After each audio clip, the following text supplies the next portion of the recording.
Ladies and gentlemen, we're back with Real Deal Talk, and today we have a firecracker woman, boss lady in the marketplace, Janelle Lynnae in the house, ladies and gentlemen. This is, and you know what, and you guys know how I do it. I love talking about how I met my guests, and Janelle and I met kind of on the fly, right? Yep.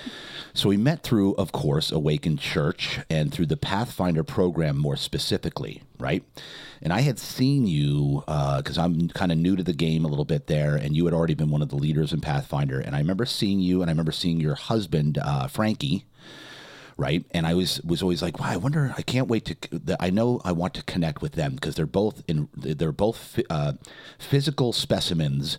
So, because I could, and her husband looks fantastic, looks like a $1,000,000. And I thought, I know that I'm going to connect with them eventually. I knew that. Yeah. All right. I said, so I know that eventually our paths are going to cross and we'll see what happens. So I didn't push anything. And then finally something happened where we were at the graduation party. We met. And then I think you told me, and here's what guys, ladies, especially the ladies here. She's the owner of a business called Next Level Confident, where she helps. And you know what? I'm gonna have you actually take it. I don't want to murder this. She's also best-selling author. We got our book right on the table here. Flex Your Confidence Muscle.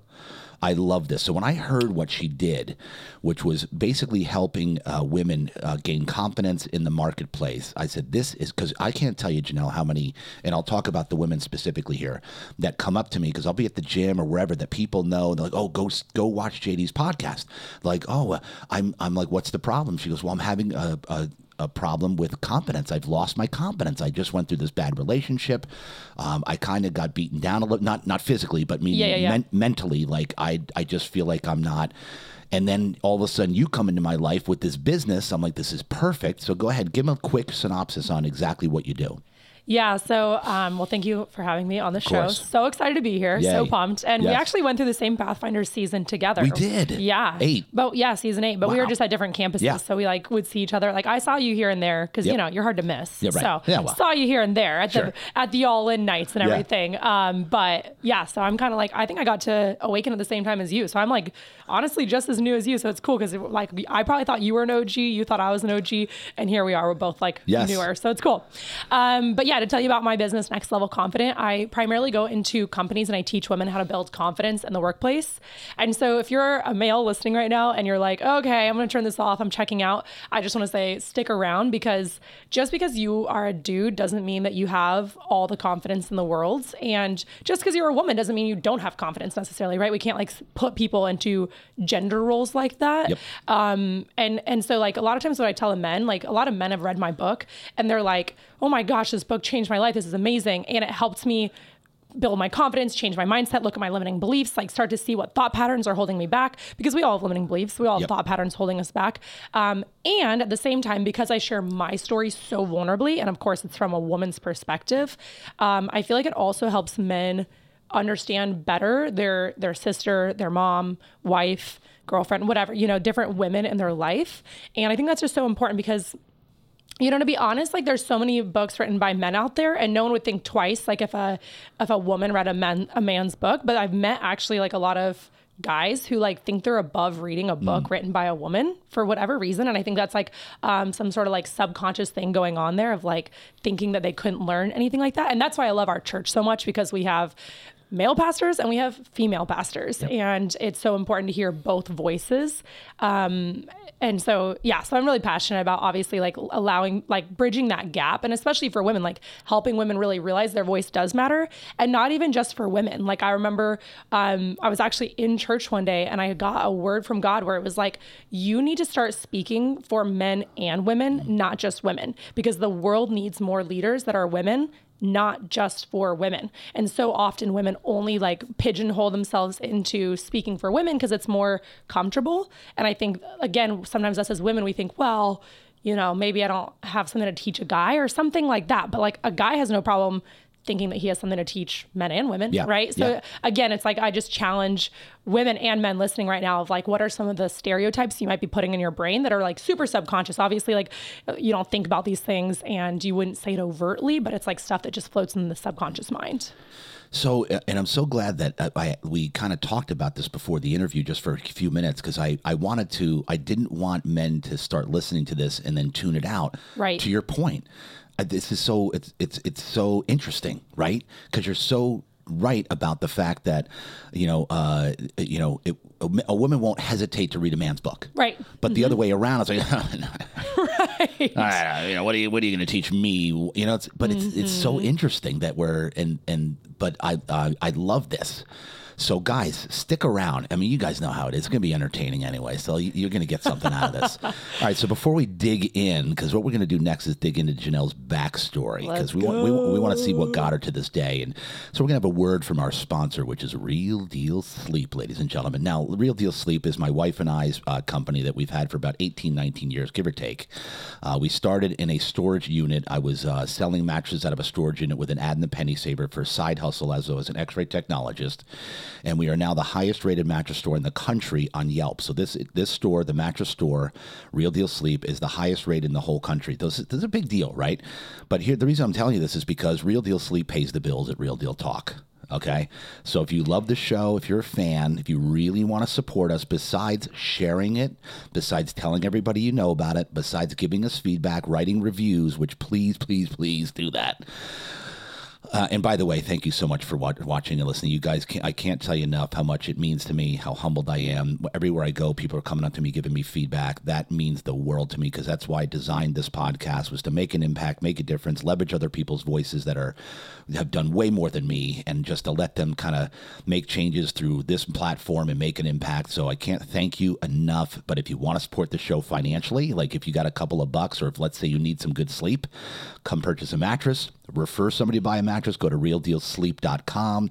I've got sheets, pillows. I got the most incredible killer pillows you could possibly imagine. So realdealsleep.com. There you go, ladies and gentlemen. Come support the show. Thank you so much. And back to Janelle Lynnae. Here we go. Are you ready? Oh, I'm ready. I'm ready. Okay, so go back. You know how I do it. Go back. Where were you born and raised? Let's start there. Okay. I was born in Kansas. Yep. And right before I turned 2, my family moved to Belarus, which is over by Russia. For those who don't know. Yep. So my dad was teaching, he got a job teaching English at a Bible college there. So really he was kind of like a missionary.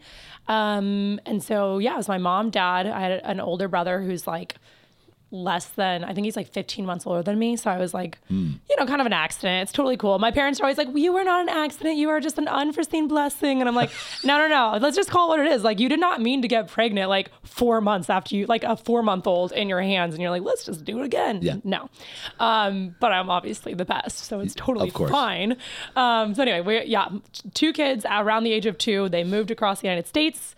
We lived there for almost 3 years. And then we moved to Colorado for a quick second, and then we moved to New York. And so I think about like my childhood is in upstate New York, Ithaca, where Cornell University is. And my dad worked as basically a campus pastor for an organization called the Navigators. And so, we were there for 8 years, and I loved New York. Like I was like, New York is the best and all this stuff. And I had all my friends there. I was actually homeschooled, I was so I was homeschooled from kindergarten to 3rd grade, but then I'm really social. So I was like begging to go to public school because I'm like, I want to go hang out with all the kids, Yeah. And I did sports and stuff like even prior to, so like luckily, even if you're homeschooled, you can do sports, but I was like, I want to go be with kids all day. So went to public school for 4th grade and 5th grade, then went back to homeschool for 6th grade. Kind of randomly, I don't know, my parents, honestly, I think some of it might have been them trying to protect me from stuff that happens when you start to go to middle school. And then part of it was because I asked to, because one of my best friends was being homeschooled and her and I wanted to hang out more. Because when you're homeschooled, this is why I feel like I'm crushing entrepreneurship, is because when you're homeschooled, you're not taught that you have to go to school from 8 or 9 a.m. or 7 a.m. or whatever time school starts. I don't even know these days, all the way till 3 or 4 p.m. That model of school is actually created to support an 8 to 5 or a 9 to 5 parent working. Yes. So that's why your kids are in school for all those hours. Kids can't actually learn for all those hours. It's super inefficient. So when I was homeschooled, I would be homeschooled for 3 hours maybe at the most. And then I'd have the whole day to go like play outside and be a kid and have fun and journal. And like, I would actually assign myself homework because I was like so curious. And like, when you aren't shoved into school for all these hours, this is such a random thing. I've never even talked about this on a podcast, but apparently someone needs to hear it. I like it. When you're like shoved into school, and I'm not against schools, I'm not saying I am, but I don't know if I would want to homeschool. So it's a little bit of a catch-22, but I will say that being homeschooled was really cool because I would like assign myself homework and be like, you know what?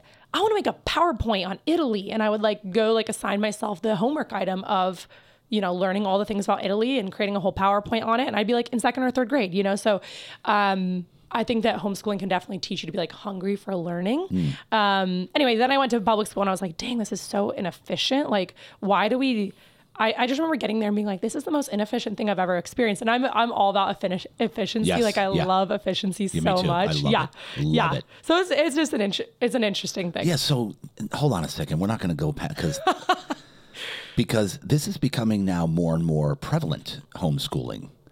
And so for people that are looking at this or watching or listening, whatever, dig into this a little bit more. I want to dig into it because the thing that they're going to school is, you're totally right. I mean, what do they do? It was designed around working parents. Yep. Right? Mm-hmm. Okay, so what do you do though? Like then, what if a parent works? How do you homeschool if you've got 2 working parents? Do you just bring somebody in to teach your kid at the house?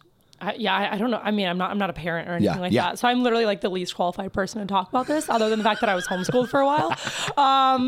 But yeah, I mean, like it was your mom or your parents? It was, mostly like my mom, and then my mom. Dad would like do like 1 day a week kind of thing. Like Fridays were with Dad, Monday through Thursday with Mom. Yeah. Got it. Okay. Yeah, because like Rachel, my wife is the CHO, the chief home officer. She runs everything with the house. She does 1 million things every day. But I don't know if she would have the patience to homeschool. That's what I'm saying. I'm like, I'm grateful that I had that experience, but it's hard for me to say like, I don't necessarily plan to.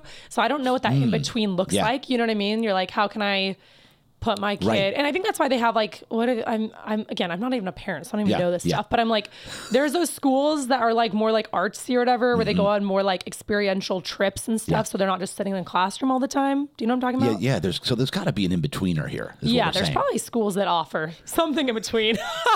Again, not an expert. I don't even know why I'm bringing this up. I've never even talked about it. No, I love it. I absolutely love it. I love how that went. Now, okay, so go back here. Hold on. Did I hear Russia? Yeah. Russia. Belarus, which is right next to Russia. All right. So you skipped over that really fast. I don't forget anything. You're like, let's dive in. Yeah. Hold on. You went from Russia to like Colorado, right? Was it Colorado? Yeah. How do you go from Russia to Colorado? What did you do in Russia? Well, what was going on there? Why did you go to Russia? Well, I went there just because, I was little. I was 2 years. I know it was that, like 2 to 5. Why'd your parents go? I know why you went. Well, because my dad was teaching English at a Bible college. I don't know. I think my parents always just like wanted to be missionaries of some kind, or like, I don't know. They were just like open to new experiences and wherever God called them. And I think they just like felt like they should go to Belarus for a while. And so with 2 kids under 2, which I think is cool because it's taught me to be like, I think sometimes, to be honest, I guess talking about kids, I have definitely limiting beliefs that I'm working on through like the idea of having kids, because I have a lot of resistance, if I'm being honest, to the idea of having children. Oh, for sure. How old are you? 30. 30. Yeah, you're fine. I know. I've got so much time. You don't even think about it. Exactly. Yeah. That's how I feel right now. Yes. But I keep being like, oh gosh, like maybe I should start thinking about it, but I try not to because I don't like to. But anyway, but when I do think about it, I think about how like a lot of times I feel like parents say stuff like, and again, this is like someone's own thought patterns and their own decisions in life. But I feel like sometimes parents make it seem like once you have kids, like you just like give everything to the kids and like you can't travel as much, or you can't like, you couldn't up and move or things like that. But it's like, well, my parents moved to Belarus with 2 children at the age of 2, or I guess like I was right under 2 and my brother was probably like right at 2 or 3 or something like that. But I'm like, 2 toddlers, and they moved across and they learned they hired a translator person who like taught them Russian. So now they like, my parents speak Russian, like, and they learned all that while they were there. And so it just goes to show that like, you don't have to adhere to societal norms. Right. And you don't have to do things the way that people say you have to do things. If you want to move somewhere, you can move somewhere. And like, I think, I will say that when we talk about the next move from New York to Colorado. So I went to Colorado for just a few months while my parents were trying to figure out, our family went to Colorado for a few months while we were figuring out what we'd do next. So we were only in Colorado between Belarus and New York for only I think it was 3 or 4 months. So that was family there? Yeah, my grandparents were living there. So we went and lived with my grandparents for a few months while my parents were figuring out next steps. Then my dad got the job at Cornell as that pastoral person. And then we moved to New York and lived there for 8-9 years. So I don't even really count that one little stint in Colorado as 3-4 months. But then we moved to Colorado when I was in 8th grade. And that's where it was more traumatic for me. And that was a time where, again, I can go there right now, or we can go there a little bit later, but not yet. Not yet. We got to drag people along a little bit. I'm still on Russia. I can't. I can't. I need it's Russia. I need to know everything. I need answers. But what I was going to say to finish this loop is that I think that you do kind of have to maybe be a little bit attentive to your kids' ages, probably when you think about moving, and try not to move them too crazy of times, or maybe too many times or whatever. But, my family moved a bit. And sometimes when I share this, people are like, oh, were you a military family or something? And I'm like, no, I just feel like my parents were, kind of, I don't feel like we moved that much, to be honest, even though I know it sounds like we did. I'm like, we really didn't move that much. I mostly lived in New York, and I mostly in Colorado, 2 places mostly, other than some of the other little ones. Yeah. But I think it's so good to actually move around. And I remember when I would meet kids in my high school who had all been born and raised in the same city, and all went to preschool together, and they were showing preschool dances that they did together and all this stuff. I actually felt bad for them. I was like, wow, you've been stuck in the same city your whole life. You don't understand the world. You don't understand experiences. You don't understand, I feel like when you move, it grows you like crazy. It creates an adaptability in you that can't be created when you're being, in my opinion, coddled and living in the same environment for your entire life. So I just think that there's nothing wrong with that. I'm obviously just sharing my experience. Yep. But I think that if you live in the same place your entire life and you never, ever, ever move somewhere, it's just, you're going to have a different experience. I think you might just have a little bit of a harder time, learning to take risks as you get older. Yeah. And so I feel like I'm very risk adverse is when you like risk, right? Or is risk adverse when you don't like risk? When you don't like it. Okay. I am risk happy. I'm just what's the welcoming. Yeah. Risk, gosh, I forgot it now. There's a word. But anyway, everyone listening probably can think of the word, but we're here right now. We can't think of it. Yeah, we're drawing blanks here. It's fine. You like risk. I like risk, and I'm great at taking risk. And I think that I attribute a lot of that to my childhood, and I'm really grateful for that. So I think that you can look at the pros and cons of moving kids, or saying oh, when you have kids, you got to stay in the same place or something like that. No, you don't have to. And if you move, you could think of it as oh, I'm going to traumatize my child, or you can think of it as and especially if you're having these open conversations with your child and being hey, I know this really sucks and this is really hard. And I'm also teaching you how to, become better at taking risks. I'm teaching you how to grow. I'm teaching you how to get outside your comfort zone and be able to try new things that you're not used to trying. I'd love to do a study on this, to take a poll of all the families who moved around quite a bit, and to see whether later on in life, do their children end up being entrepreneurs and taking more risk? Right. It'd be an interesting study. That would be a very interesting. Right. Maybe it exists. I don't know. I mean, I was in the same hometown my entire childhood up to 18. Okay. But then I went right in the military. So I left that town. Wow. At 18, went around South America, and that's how I got here. Wow. And so, but I still have friends that are literally still in the town in their 50s. Yeah. It's the same town. Yep. In a small little town. Yep. And hey, to each their own. But I would love to do a study on this to see how many of the kids that moved around a lot, to see how they ended up. Mm-hmm. You know what I mean? Right. To see if they're basket cases or if they're entrepreneurs. Or both. Or both. That's right. I think I'm a basket case and an entrepreneur, so it's pretty cool. You have to be abnormal and crazy to be an entrepreneur. You kind of do. You absolutely do. Yeah. All right, so let's get back to Russia. Just give me something about Russia. What happened there? Obviously, you don't remember because you were 2. Right. Well, you do start forming memories at the age of 2. You do? Okay, so give me something from Russia. What was going on there? Okay. What were the parents doing? Your parents, not the parents. I've mentioned a few times they were teaching English Yeah, I know, at a but Bible college. I don't know. They teaching English at a Bible college? What made him pick this place? I don't actually really feel like I know, other than I remember the opportunity. I think they just got invited, and then they Invited? By who? Who knew them in the States that were like, hey, let's go and invite the Janelle family. The Janelle family. To Russia. We need somebody. That's who we need. Right. I mean, maybe my parents were actually a part of the CIA, and I don't know that. You know what I mean? That's what I'm saying. This is what I'm getting at. There's probably something bigger here, JD. Well, that's what I'm trying to get at here. Mom, Dad, has my whole life been a lie? Right. Oh, I'm not I have so buying many this. questions all of a sudden. Yes. Yeah, Bible college? Okay. Bible college. Come on. Right, wink, wink. Teaching English. Right. They need to learn English. Right. There's plenty of people there who can probably teach them English, I'm sure. It was a covert op. Right. Is what it was. Oh my gosh, this is incredible. It's like Mission Impossible. I'm so excited. It all makes sense. We need to dig it. I need to get your parents. Should I call my parents right now? We need to get him on the show. I'm gonna set up the third mic. Fly him in from Colorado. Yep. They're gonna sit down. Yep. Oh, I'm gonna set up the third mic right there. Let's just wrap the show right now. Kind of call it an end. I don't even want to keep going first. until they get here. Let's fly him in.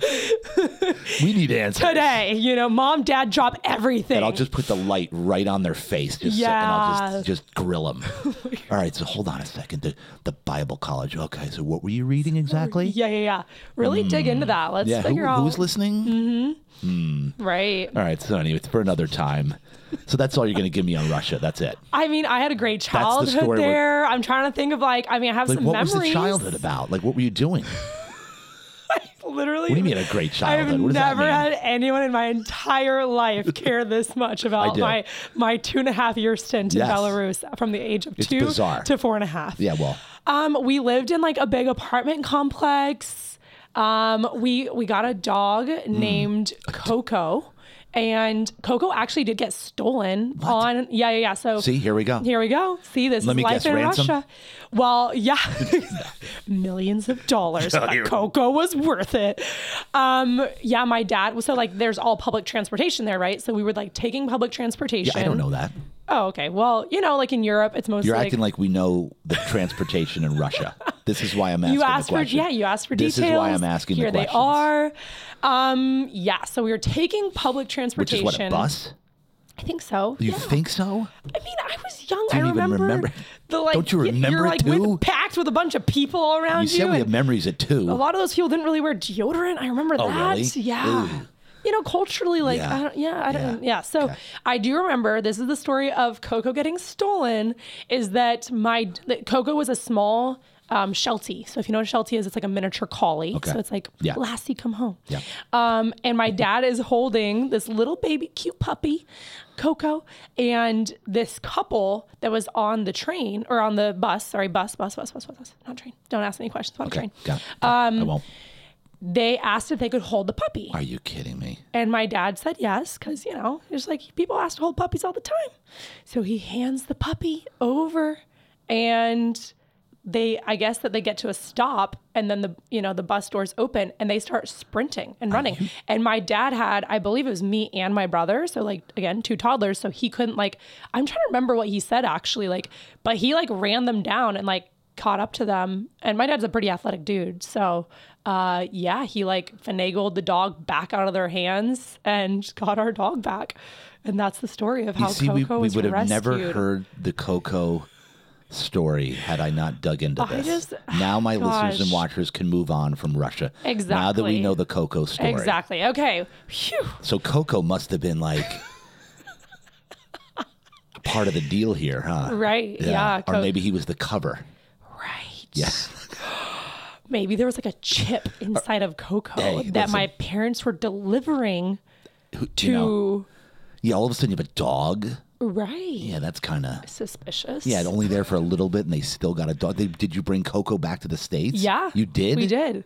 And you know what else is weird about it? We had a dog in Kansas there was also a Sheltie. My family always got Shelties. So we had 3 Shelties all growing up. Yep. Name was Laddie. And Laddie was given away to a family friend right before we moved to Russia because they didn't think it was a good idea to bring a dog with them. Wow. And then they got a dog. Oh my gosh. That's weird. Yeah, this is bizarre. CIA. This is crazy. Okay. CIA, totally. All right, so you're there for what, 3 years? Yep. 3 years. What made you leave there? Why did they leave? They left because my dad got another job. No, that's not true. Yeah, Because we went to. I'll bet. Another assignment. There's another assignment.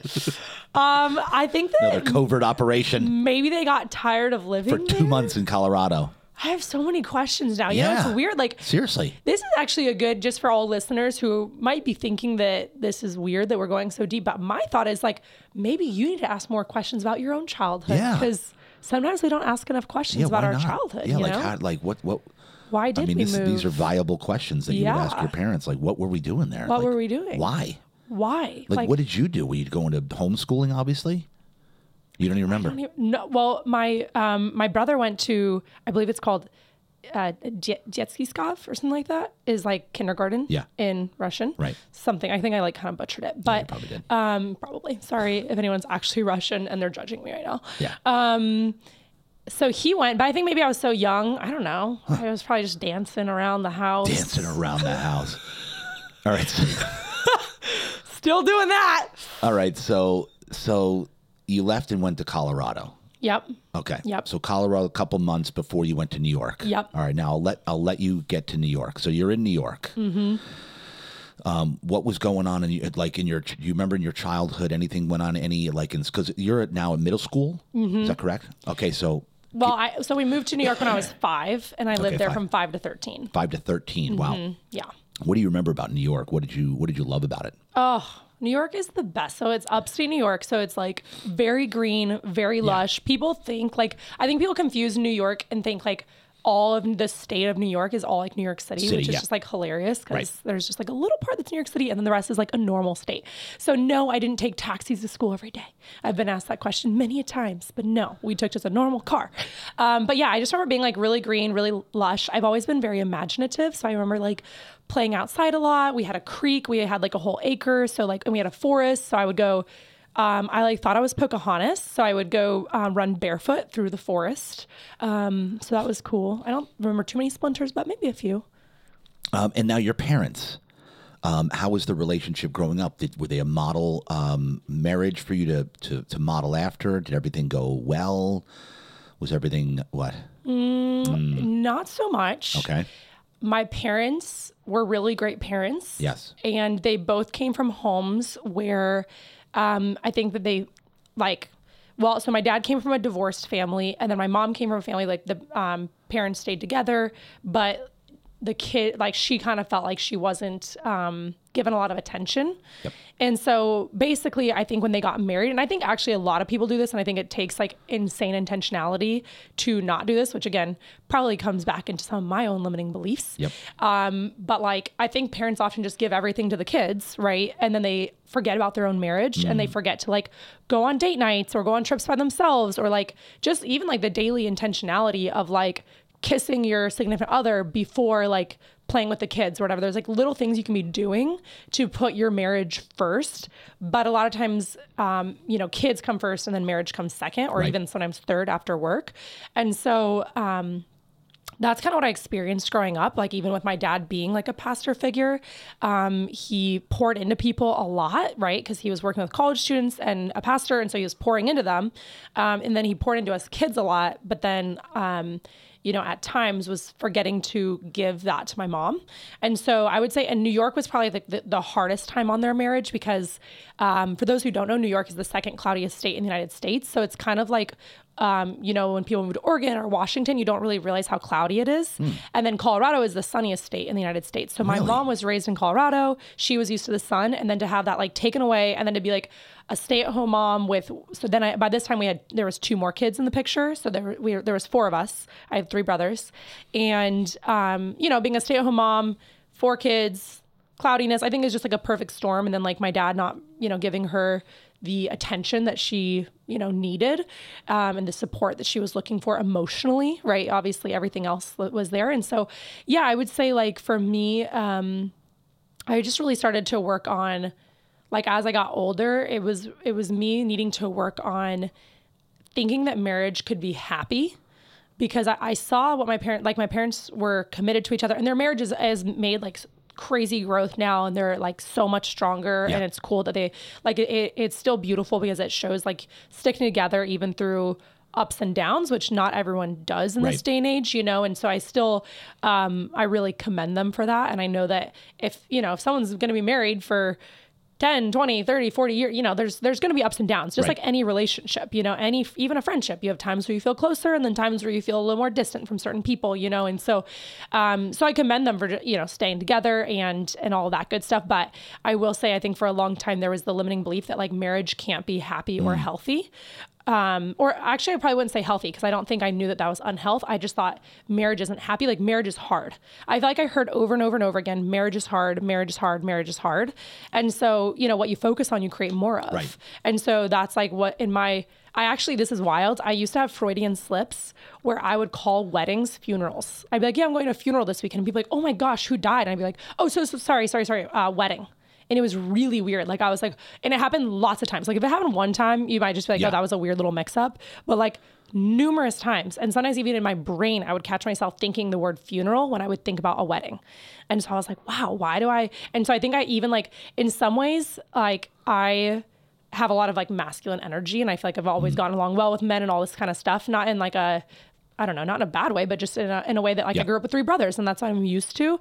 And so I feel like almost in a way, like, I feel like a lot of men kind of have that mentality of like, especially when they're single and having fun and stuff, it's kind of like, the day that you get married is like, you kind of die a little bit inside. And like a lot of movies make jokes of like men saying that kind of stuff, like, The Hangover or whatever, like just kind of this idea of like, your singleness is your best and stuff. So I kind of like lived in this weird world. I would say, again, this is like college and post-college and stuff. I like wanted marriage and I was really excited to meet my person. But at the same time, I would often think like the day that you get married is like the day that you die a little bit inside and that like your freedom is gone. Cause I'm a very, very independent person. And so I think that like, I used to just be like, oh, I don't know, like men are just going to like suffocate me or something like that, or being married is going to be it's such a big commitment and it's so hard, it's always going to be hard. Like, I just think way too many people speak over their life that marriage is going to be hard. And then a lot of times their marriage is hard. And also I think sometimes they like attract that into their life because they're constantly speaking that. And so for me, I went to therapy, in my early 20s and started like working through some of like, my parents' relationship stuff and just like how they interacted and how I watched kind of, my dad make jokes or something and my mom kind of pull away and I'm like, what's happening? Make jokes about her or? Well, I think like, sometimes there were jokes about her or like, I think what he would do, because I wouldn't always see this, but what was interesting is I realized he did it to me too sometimes, where he would like make a joke to me, but it didn't. Here's an example. When I talk, sometimes I use the word like, and I don't think it's that big of a deal because I'm a human being. And if I use the word like, it's kind of like whatever. But I would tell stories sometimes in high school at the dinner table. We ate dinner together every night, which is so cool. And I would be like this, blah, blah, blah, like, and so I'd be really excited about my story. I'm not overthinking the word choices. I'm not like in friggin' Toastmasters where I'm getting a little click every time I say the word like, I didn't think. But then my dad would be like, my dad or even like one of my brothers would kind of be like, we just counted the amount of likes that you told in your story and it was 23. Yeah. And I'd be like, okay, well, now you just killed everything in me that wants to tell this story to you. So now I'm not going to talk, and they'd be like, no, finish the story. I'm like, no, I'm good. I don't want to use any more likes and add to my like count,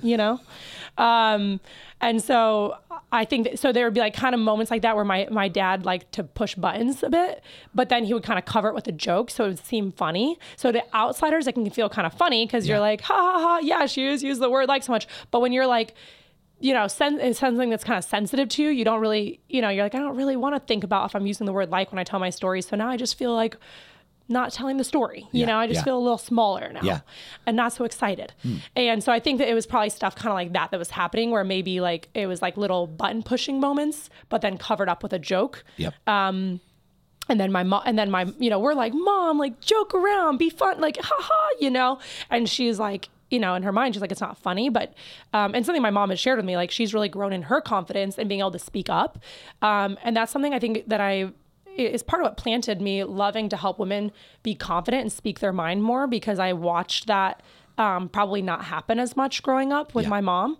And I think that's like a traditional gender role, again, is like women are just meant to kind of like, I don't know, like, it's not like my parents would ever say this, and my dad would certainly not say this. It's not like he believes women are meant to be seen and not heard. Right, yeah. But there is, I think, just some like almost like generational curses or things that like, again, just subconscious things that float around in our mind that kind of like can create that environment. And it's on the woman too, right? Like, I had this interesting conversation recently where I found out that 80% of divorces are because the woman leaves the man. 80%? 80%. And I didn't believe that. I was like, that is such BS. That's not true. So I Googled it, and it is true. And especially, it's 80% for women who have an education, and it's 70% for women who aren't educated. So if you're a woman and you don't have an education, then you're more likely to stay with your guy if he's like the breadwinner, because you like need the money, right? Yeah. Which is why you hear so many stories of women who are like in abusive relationships and they stay because they have the kids and they can't like leave and feed the kids and get a job and all those things. So they stick around. And I'm not saying, like, just to make sure I'm very clear, my parents had a good marriage. Like, it wasn't anything like that at all. So that's not what I'm saying. And I don't think my mom ever thought about leaving anything like that. But what I am saying is, like, when I found out about women being 80% of the reason why like divorces, not why, I'm not blaming women, but 80% of divorces because the woman is leaving the man. Yeah. And I think that a root of that is because women aren't speaking up soon enough. And so they're letting resentment fester inside of them, and they're letting things that are not okay. Like, the man is doing it. It is like, it's on him that he's doing these things. But if the woman is like not speaking up, or if like, I've noticed a lot of times, like a lot of the clients I work with and a lot of the work I do, I've just noticed women think they're saying things, but they're saying things so watered down that it's like, you're not really saying it. Like, you think he understood what you were saying. Like, you think she, even like, like if you're saying things and they're watered down, people might not know what you're trying to say, you know? And I love Brene Brown says, clear is kind and unclear is unkind. And so many women, especially, I know men too, but especially women think that like being clear and being almost like a little bit what might feel like brutal honesty, like really, really honest, they think that's being mean. They think that's being like malicious or something like that. And then it's actually nicer to basically like beat around the bush. You say it, but you're not like, you don't really say it, you know, and to just like hold things in and to be nice. You know, women are just taught from such a young age, like we're supposed to be sweet and small and nice. And like, you know, just this behavior of like a little girl. Yeah. And that's why like women show up like that. And so that's why I'm so passionate. I mean, a lot of the work that I do is in the career and like helping women learn how to speak up in meetings and learn how to speak up in their career and like throw their hat in for things and you know, go after the things that they want to go after. Yep. But some of that actually carries over into relationships and marriage as well, because if they're not speaking their mind at work, they're probably not speaking their mind to their spouse the way they need to be. And so I think part of what needs to change, obviously men have growth, you know, we all have growth to experience. Sure. Men have their growth. I'm definitely not putting this all on women, but I do think the thing that women really get to learn to do is speak up, speak their mind, and be really, really clear about what you need. And I remember one thing, you know, last thing I'll add on this is that I took a HR class in college, and I remember them saying you should always have a 3 strikes you're out policy when it comes to firing someone. So they said, first time you sit them down if they do something wrong, and you say, this is exactly what you did wrong. You get 3 strikes. This is your first strike. If I ever see this again, you'll be fired. You know, or if you're not, like, let's say they're not performing properly, right? Yep. Your numbers aren't where the numbers need to be. You know, we got to get your numbers there. And of course you want to coach them on, you know, how to do that. But you have that strike, right? And if you don't see any change, then you sit them down and there's a second meeting. And you tell them very clearly, this is the last meeting, things need to change. And you're very clear about what needs to change, or else there is an ending here. And then if they continue the behavior, they continue to not have the results, they don't show up, whatever it is, then on the third strike, there is no surprise. There is no, like, you're not sitting them down and being like dropping a bomb on them and saying, you're fired. You know, they're like, you know, they know. Yep. They know it's coming. You say, hey, we have time for a meeting. And they're like, oh, crap, here it is. You know, this is my third strike. And they know. And so I remember learning that. And I remember thinking, okay, I love that for work, obviously. And then I was like, I want to take that into my relationships. So if I'm ever dating a man, I want to give him like a 3 strikes you're out policy where, and there's some things that, you know, like are not a 3 strikes you're out policy. Like, of course, if there is abuse, that is like a 1 strike you're out. Yep. But there are certain things, like, let's just say he's not being intentional enough, or he's not, you know, he never brings me flowers, he never makes me dinner, he never does the right things, whatever.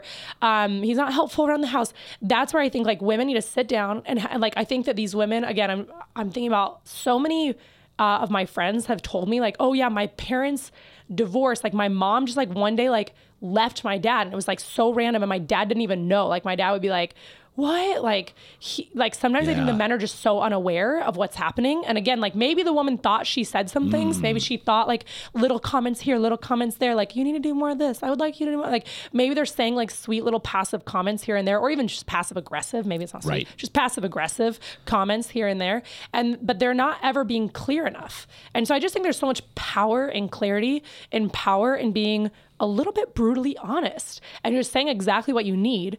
And I think that could heal relationships potentially if a woman was like sitting down and saying, hey, here's what's happening. If I don't see a change, this marriage will not work out for us. And being able to be so crystal clear on that, so the man actually like sees what needs to happen.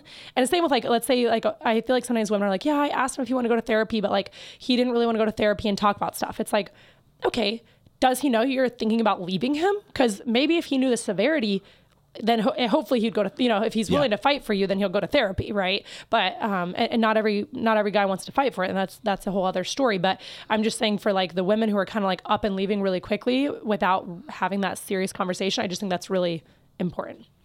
I can't believe it's 80%. I know. Wow. I looked at numerous, like I kept like, I was like, surely this is a lie. And I kept scrolling on Google, and every single article like continued to confirm that. Wow. And something I've always preached on along my way here, because my wife and I have been together for 21 years. So I get a lot of people asking me advice. How do you do this? How do you do it? How do you stay, what's the secret? And I always just say that you have the talk. That's my reply to everybody. And they go, what's that? Before you lock in, have the talk, get all this stuff out there. What do you like about me? What do I like about you? What are deal breakers? You know, before you lock in, talk about everything. What are align your goals, your aspirations, like Rachel and your finances, goals, where are we going? What are we doing? What's the mission? Our mission was entrepreneurship right from the gate. So we're going to be entrepreneurs. She was like, I'm down. Let's do it. We're going to be, working a lot around the clock. Our spiritual beliefs, everything has to line up. Yep. And most people don't do that. Yes. They just jump in. They fall in lust at first, then a little bit of love. Oh, let's just get married, right? Because that's what we're supposed to do. Right. Not having any of the talk, these open conversations that you're talking about. Because once you lock in, then it's like, ooh. Now and then, like you said, they seem to be like they're not willing to, they don't want to, because it's uncomfortable. Mm-hmm. When you speak up, it's confrontation. Yeah. Right? It's uncomfortable. Yeah. We could go down this whole thing because I'm fascinated by the whole thing because look at our divorce rate in America. Right. It's 50% plus, right? Right. Like, why is that? Right. What's the main reason? I always say it's the upfront communication, the beginning that nobody's doing. Yeah. But not to get. Of course, while it's going on, you have to work on it. Right. Of course. But you can avoid a lot of that. Yes. By doing it early, because then, like you said, there's no surprises later. Right. Like, hey, a lot of women come to me and they're like, oh well, this happens and that happens and this is the way he is and this is what he's doing. I'm like, well, was he like this when you met him? Well, yeah. The first question I ask every time, they expect me to jump. Oh, I'm so sorry. Oh my gosh. Let me get your pity party. And I don't. I say, was he like that? Did he like watching football on Sundays all day in front of the TV on Sundays when you met him? Yes. Okay. Well, why didn't you? So you can't go back on this. You're done. This is on you. Yeah. You allowed that from the beginning. Yep. You didn't work it out. And this is what he does. Was he like that early on? Yes. Well, it makes sense. My work is done here. Right. Look in the mirror. Work is done here. Yeah. right? Right. Because everybody does this. Yeah. And it's funny you give that example because I dated a guy for 6 years who loved watching sports all the time. Yeah. And I remember like it was a constant point of contention for us because I was like, let's just get outside. Let's go do stuff like, you know, and I was like, if you have like one team and one sport, that's a little bit easier for me. And again, this is just me. Yeah. Like, I get it. Whatever. Everyone's different. You're not alone though. And I'm like, but I don't plan to be watching TV. I don't really like watching TV. I wasn't raised with actually going back to my homeschool and my, like we had a TV, but we never had television. Like we never had cable TV. So I was raised not using, you know, we had media time. We had like 30 minutes of media time a day. You could go on the computer or you could play video games for 30 minutes or your Game Boy, you know? And so I'm like, I love being off of, and that's probably why I have so many phone boundaries, screen boundaries. I'm just like the queen of boundaries. Wow. And I think like, I can't imagine sitting in front of a television for like 6 hours every Sunday of my life. Like I would literally not like, I mean, I wouldn't be there for that. And luckily I'm really independent, so I could just do my own thing. But anyway, I dated a guy for 6 years who was like that. I remember talking to my mom about it.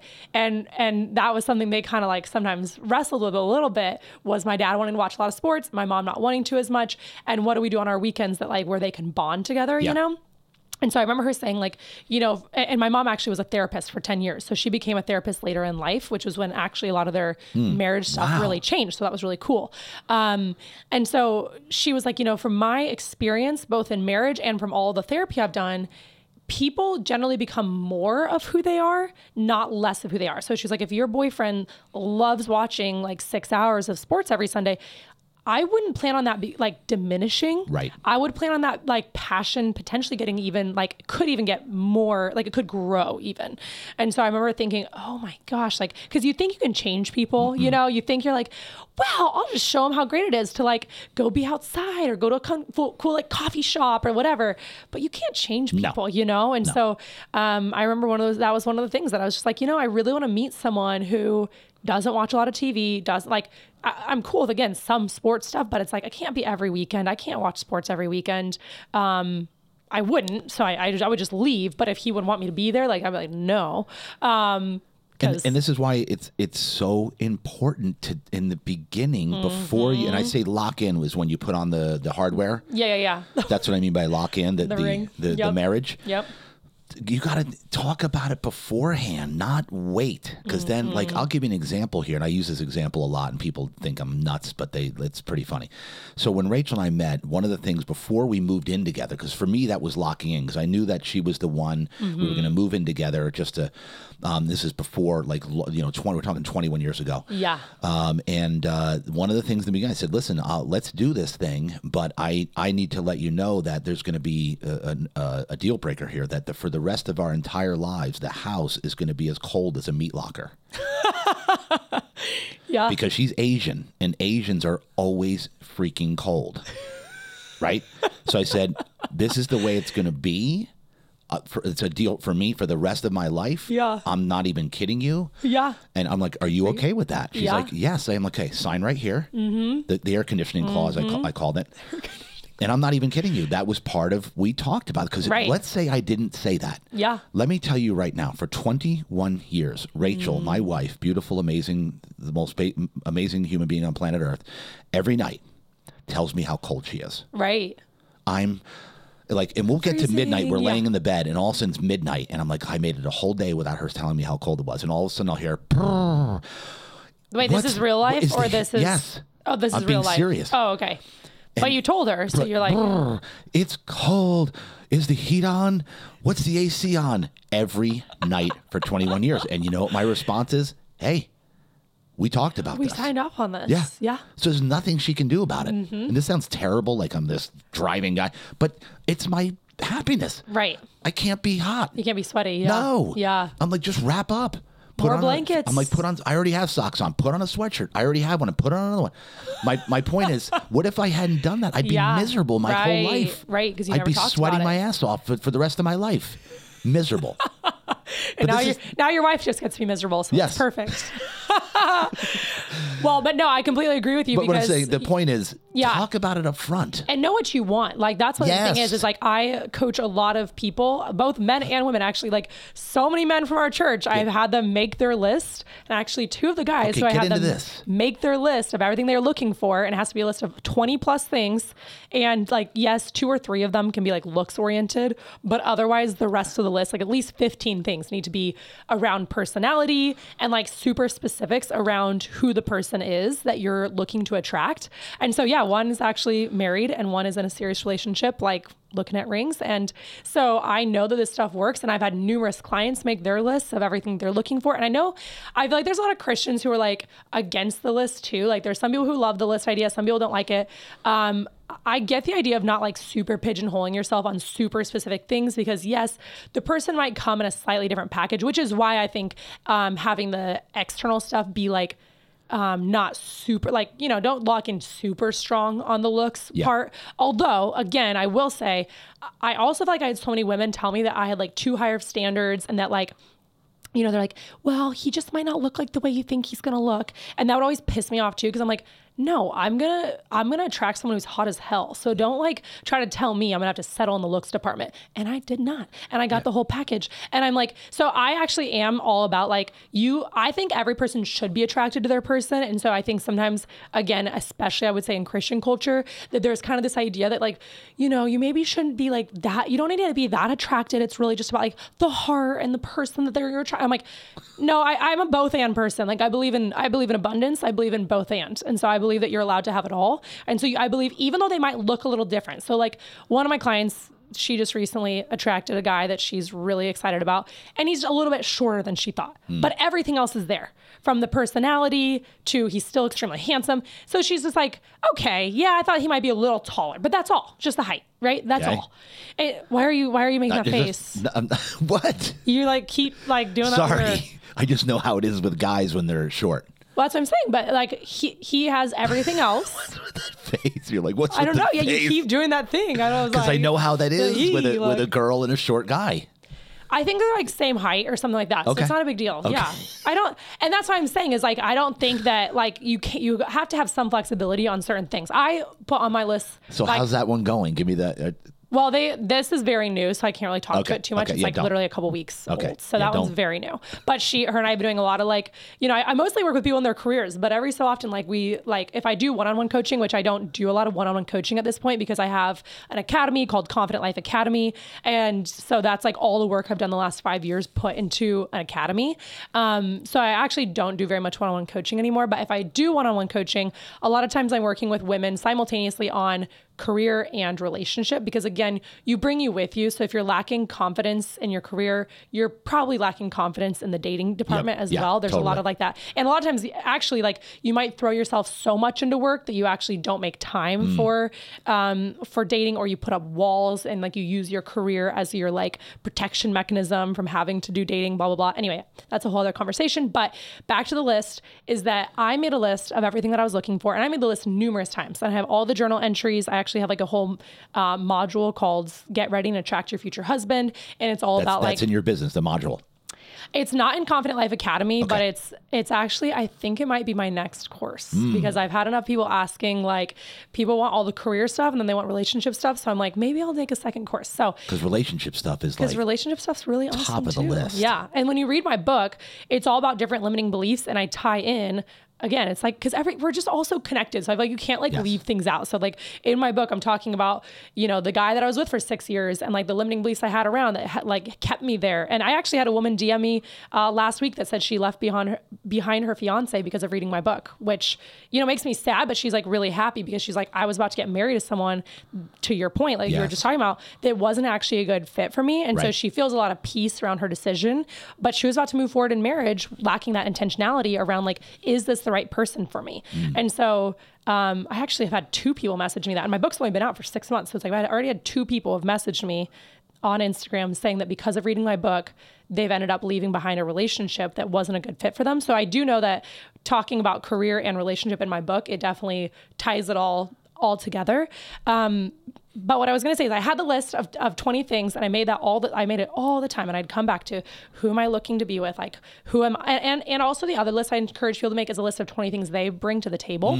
Because I think so often we can think like, you can get into like a fantasy land where you're just like, I want this perfect person. Right. But then like, you're like, bro, like you have flaws too, you know? Yes. So like, let's look at your flaws and what you bring to the table. Like you bring awesome things to the table, but also you have flaws. And like, I remember when I started dating my now husband, Frankie, I was like, hey, I just want you to know, like, I'm not a patient person. That's not one of my natural strengths. It's something I'm working on for sure. But just like never expect me to be like a naturally patient person. Like I feel like a lot of people have natural patience and that's really cool. Yeah, but like I don't. That's not who I am. And then same with like being like nice, you know, I'm like, I'm not traditionally nice. Like I'm brutally honest. I'm the in your face person. I'm the person who like, I do sometimes make people cry because I say the truth and I don't mean to. I say it in love.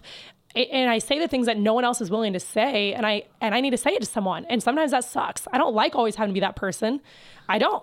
But if someone's not saying something to someone and it's like they deserve that growth, like to me it's a present. Like I'm giving them a gift by giving them loving feedback. Again, I do it in the most loving way I possibly can. But like people need more truth in their life. So I told him like Frankie actually had some friends who said they didn't think he should marry me because of my big personality. And because they're like, their wives are just a little bit more traditional and I'm just not traditional. And so they were like, we're kind of worried about her. Like, and Frankie was like, no, like I promise she's a good person. So yeah, it's kind of hilarious, but, and it's cool because Frankie's helped me learn how to like sometimes say things a little more gently or like, sometimes I do go into coaching mode with people where I'm like, you know, if I see them walking on a path they shouldn't be on, I'm like, I'm going to let you know what's up. But not everyone wants that. So I've had to kind of learn to be like, they didn't hire you, Janelle. Like they aren't paying you. I know this is your job. I know you're used to telling people like, you know, and not that I'm telling them what to do, but I'm like, hey, this is the limiting belief I'm seeing, or like asking good questions. Like I'm a great question asker. So I dig things out of people. And like often people are like, I'm telling you something I've just never told anyone in my entire life right now. And so I dig, but not everyone wants to be dug into. So that's where I've had to learn to like step back sometimes. And like, you know, if I'm meeting someone for the first time, just try to be like a little more pleasant. I'm like, just don't dig in too hard tonight, Janelle. You got this. Just be pleasant. They didn't hire you. Yeah, exactly. I learned along the way a while ago that unless somebody asks your opinion on something, don't share it. Yeah. Because they don't want to hear it. Right. Nobody wants to be coached. Nobody wants to be told. Right. Right. Well, unless I feel like ask. You can, I think you can, if you like, it depends on, if it's a stranger, obviously, again, I'm not really necessarily talking about total strangers, but let's say it's like a friend, maybe you're not best friends, but you're friends and they're like sharing a bunch of stuff with you. And you're like listening and you're like, oh crap, like this is not good. Like some of these things are not great. You know, how can, and they think it's all okay or whatever. That's where I usually just ask for permission. And I'm like, hey, like, are you open to a little bit of feedback? And then if they say yes, then great, I'll give them the feedback. And again, it depends on how close you are to the person. Totally.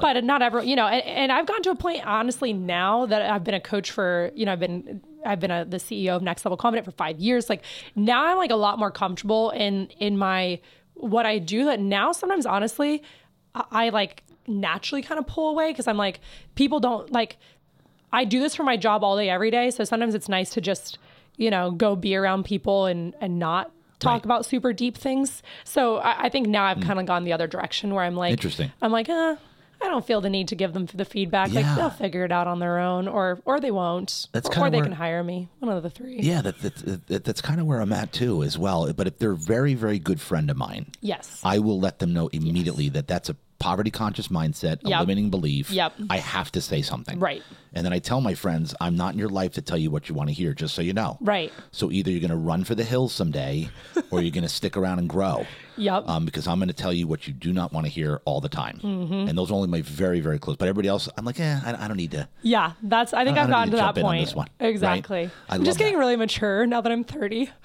Oh my gosh. Oh my God. Life starts at 30. You know this. I know. Like literally starts at 30. My life is getting like better and better every freaking 30 day. is where it starts. Well, I mean, you're awake in church. That's all we got to say. Amen. the amount of growth that we've had there, and I know I speak for you when I say this, that we've grown more in the last, let's call it 2 years since we've been there than the prior 20. That put you at 10, almost in Russia. But for me, it was the prior. But anyway, we've grown, and it's the outlook of our life now of where we're at. We can go into this entire podcast of how unbelievable the people that we've surrounded ourselves. Or let's say we've attracted into our lives. Yeah. So on that note, let me segue right into that. Attraction. Mm-hmm. Because that's the name of the game. And like you said, it's great to make this big fluffy list. But in order to attract that person, guess what you have to be? Become. Yes. You attract who you are. Would you agree with that? I've always preached this. We attract who we are. We become who we hang around. But most importantly, because I have, again, a lot of women come to me for advice. And they'll always be like, oh, well, I'm dating this person, and I want the guy that does this. I want a guy that, like you take Rachel on date nights almost every week. I'm like, okay, well, I said, let me ask you a question. Would that guy want to date you right now? Would they want to, are you the catch right now for that type of guy? Are you like kicking ass and taking names right now as a woman that's just taking charge? And I'm like, you need to look in the mirror. So get into that as far as a confidence of a woman. Mm-hmm. Like, how are they going to attract that ideal? I don't know if we're going to get into that, but talk to me about the women's confidence and how important that is to attract someone to their life. Yeah. Like the thing I always come back to is that your external world is just a reflection of your internal world. So anything that's happening in your external world that you're not pumped on, you got to look at what's happening inside of you that is creating that result. And so the premise of everything that I teach, both to clients in my academy and when I speak for companies, your beliefs lead to your thoughts lead to your actions, and your actions lead to your results. So if you don't have the result you want in a certain area of life, you've got to look at your belief around what's possible. And I do the same thing for me. I don't have every single result in my life that I want. So anytime I don't have a result, I'm like, what is my belief around what's possible? And to your point, it really is about becoming the person that would attract. I mean, I guess going back to the relationship thing, I remember exactly where I was sitting. This is one of the lessons in that thing I was telling you about that will probably be live at some point. But I gave it out to clients. That's where this Get Ready and Attract Your Future Husband workbook, it goes to like my clients, but it's not live in the world.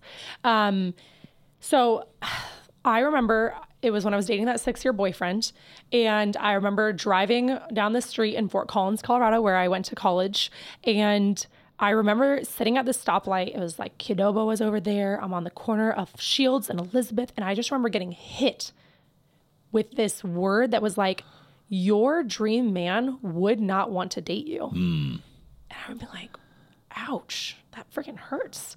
And I was looking at my lifestyle, partying, very flirty, like even though I had a 6-year boyfriend, I would flirt it up a lot of guys and be like, oh, we're just friends. Okay. But if you were single, he'd want to date you. So you're not just friends. And just, the lifestyle I was living. And like, I wasn't really like driving towards things. Like I didn't really have like a vision for my future. I wasn't like, I don't know. I was like spinning my wheels. I was like on a hamster wheel, And so I remember in that moment being like, I've got to become the woman that guy, like the kind of guy that I keep picturing. I've got to become, and it's not just for him. You know what I mean? It's like, it's about the journey. And I think what's cool is that at first it kind of was for him, if I'm honest. Like, and when I say him, again, it's like this like metaphorical or like distant figure that I don't know who him is, but the guy that I thought that would be amazing. Right. And so I started at first in my journey, like, how can I become the woman that would attract that kind of guy? And especially like with my faith, I was like, I am like going to church, but I'm also like drinking a bunch and like getting wasted and doing all these things that like really aren't aligning with the things that I'm saying. You know what I mean? So like my actions are speaking louder than my words. So I was like, I want to become a person who my actions and my words align. And so I started like really becoming that person. I had some mentors at that time that were really pouring into me, and they were like, think about your bucket list, like go after the things on your bucket list and then see who's beside you. And I think for some reason I had kind of like a scarcity mindset around this idea of like bucket list or getting really started on life because I was like, well, I don't want to do all those cool things without my man. Like I want to do them with together. Like, you know, like just be so cool. Like I just want to create those memories with him. I don't want to create those memories by myself. And again, some of that was coming from a place that like I used to have really low self-esteem and really low self-worth, which is why I'm a confidence coach, because I know what it feels like to have that negative self-talk, to constantly talk down to myself, to tell myself that I don't belong and I'm an outsider, I'm not good enough, and like all the thoughts that like swirl around in the mind. And so at that time, because I think I had so much like low self-worth, I was actually, I think, looking to the guy to like help me feel better about myself or something like that. And so, what was cool is that once I shifted my mindset to becoming the woman that would attract him, at first it really was like, what would that woman do, you know? But as time went on, I actually started to like not focus so much on like becoming it for him. I just started to actually fall in love with myself, and I started to realize how awesome I am. And I started to be like, there we go. Oh my gosh, it's like fun going to the mall by myself, or it's fun like going on these cool adventures and traveling. And like, this is so random, but I always wanted to like pet a tiger. And like, I think now that's like super like illegal or something. Crazy. But like 6 years ago or 8 years ago, whenever this was, I like, one of my bucket list items was to hold a baby tiger. And there was a place in Colorado that you could go hold baby tigers. And that was on my bucket list, but I kept saying, I don't want to do it until I meet my man. And then it'll be like such a fun, like, I don't know why it was like such a weird bucket list item. I just like love tigers. Like tigers have always been my favorite. And so I remember being like, okay, time to go time to go hold the tigers. I like drove with a friend and we went and like held the tigers. And I was like, okay, that was cool. Like I'm going to do cool things. I know it's so random because most people, their tiger holding is not on their bucket list, but whatever it is that's on your bucket list, what are those things and how can you start going and doing them right now, either by yourself or with a girlfriend or with a group of friends or whatever, and start having fun, start living your best life. And as you start to do that, and so for me on that list was moving to California. So I always wanted to move to California. I lived in Colorado. I kept talking about moving to California, kept talking about it. And finally I was like, it's time to move to California. So I quit my job. I was working at a tech company, 2 years out of college, quit my job, moved across the United States all by myself, didn't have a job, didn't have anyone there, met some roommates through like online and moved in as strangers and figured it out, you know? And that was something I always would say. I would like wanted to meet a guy in Colorado for whatever reason. And then we would move to California together. And that was something I kept waiting to move till I would meet him. And then finally, I actually had like a quick relationship that was very like passionate and awesome and thought he was the one kind of thing. And it ended really quickly and abruptly. And so in California? No, sorry, in Colorado. Okay. Yeah. And right when that ended was when I was like, I am no longer waiting on a guy to go do the things I want to do. Like I am so tired of waiting around on all of my dreams for a guy. Like that's so crazy. That's so, when you think about it, it's just so pathetic and so sad.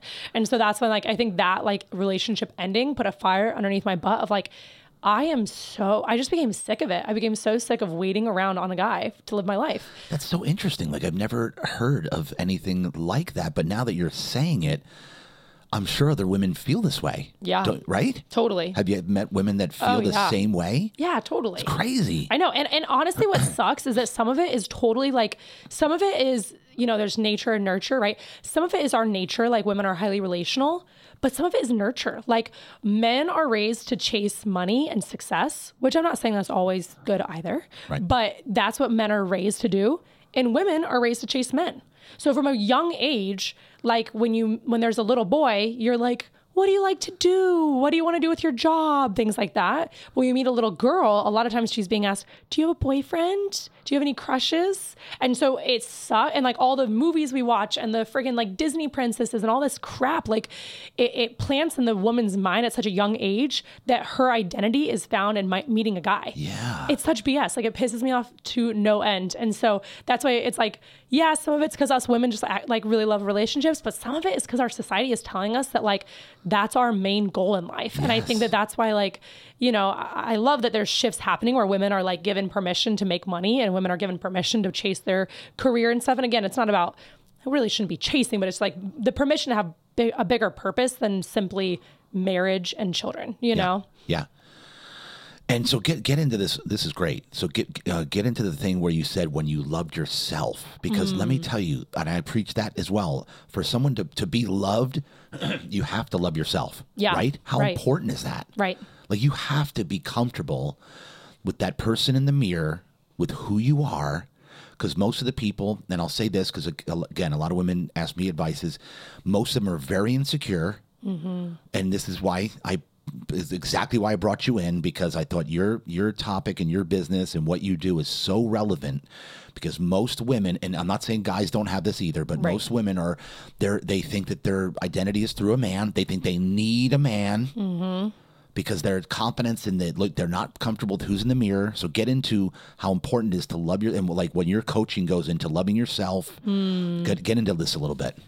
Yeah. So I think a lot of it comes down to thinking about what your self-talk is and how do you speak to yourself, because your words have insane power, right? Yeah. And I think sometimes we don't realize the things that we're saying to ourselves, because our subconscious mind is 95% of why we do things that we do. So we aren't even really fully aware of why we do things we do a lot of times, because it's all subconscious stuff. Yep. And so that's why a lot of the work that I do, like in Confident Life Academy, I have, lessons, and all the lessons have journaling afterwards, because people get so used to listening to everyone else, but they're not sitting still and learning how to be with themselves. And that's how I used to be when I was insecure. I wanted to constantly fill every weekend, every night. Like, you don't want to spend time doing nothing, because the idea is doing nothing scares you, because then you'd have to sit there with your thoughts more. And that's also why, doing nothing a lot of times for people is like scrolling social media, right? Because that's a form of numbing. And so if you're like a person listening, again, male or female, but you feel uncomfortable with the idea of like sitting alone in your house with no technology on for like 1 hour and just chilling. If that's, I'm laughing because it's like so foreign. Yeah, it's and we're in such a go world, and we're taught like, it almost feels like, healthy ways of over medicating. In fact, I was on a podcast last week with an amazing woman, Emily Hayden. Check out our podcast. She's fire. And Emily was sharing how she's in the fitness space, and she was saying how like sometimes she even uses fitness as a way to cover things up that she doesn't want to think about. So she'll go work out and do cold plunges and, all these things that are awesome things. But like, when was the last time you sat with your thoughts? When was the last time you spent time reflecting, journaling, like peering into your soul, like thinking about who you actually are, who you were created as, what are your strengths? And so that's really what Confident Life Academy does, is it creates the space to start asking yourself these deeper questions. Why am I hanging out with the friends that I'm hanging out with? I'm the sum of the 5 people I hang around. Who are those 5 people? What are the qualities that they have? And starting to just dig into like, why are you doing the things you're doing, and starting to live a mega intentional life and knowing exactly why you do everything. Like, I just love helping people peel back the layers, look at the thought processes and the beliefs that are holding them captive and blocking them from having the life that they really want to live. And so that's why when I say confidence, I think a lot of people think like raw confidence, like, being extroverted. It's like, no, extroversion has nothing to do with confidence. Even when I was in my darkest place and didn't want to live anymore, I still was extroverted, and people still thought I was the life of the party.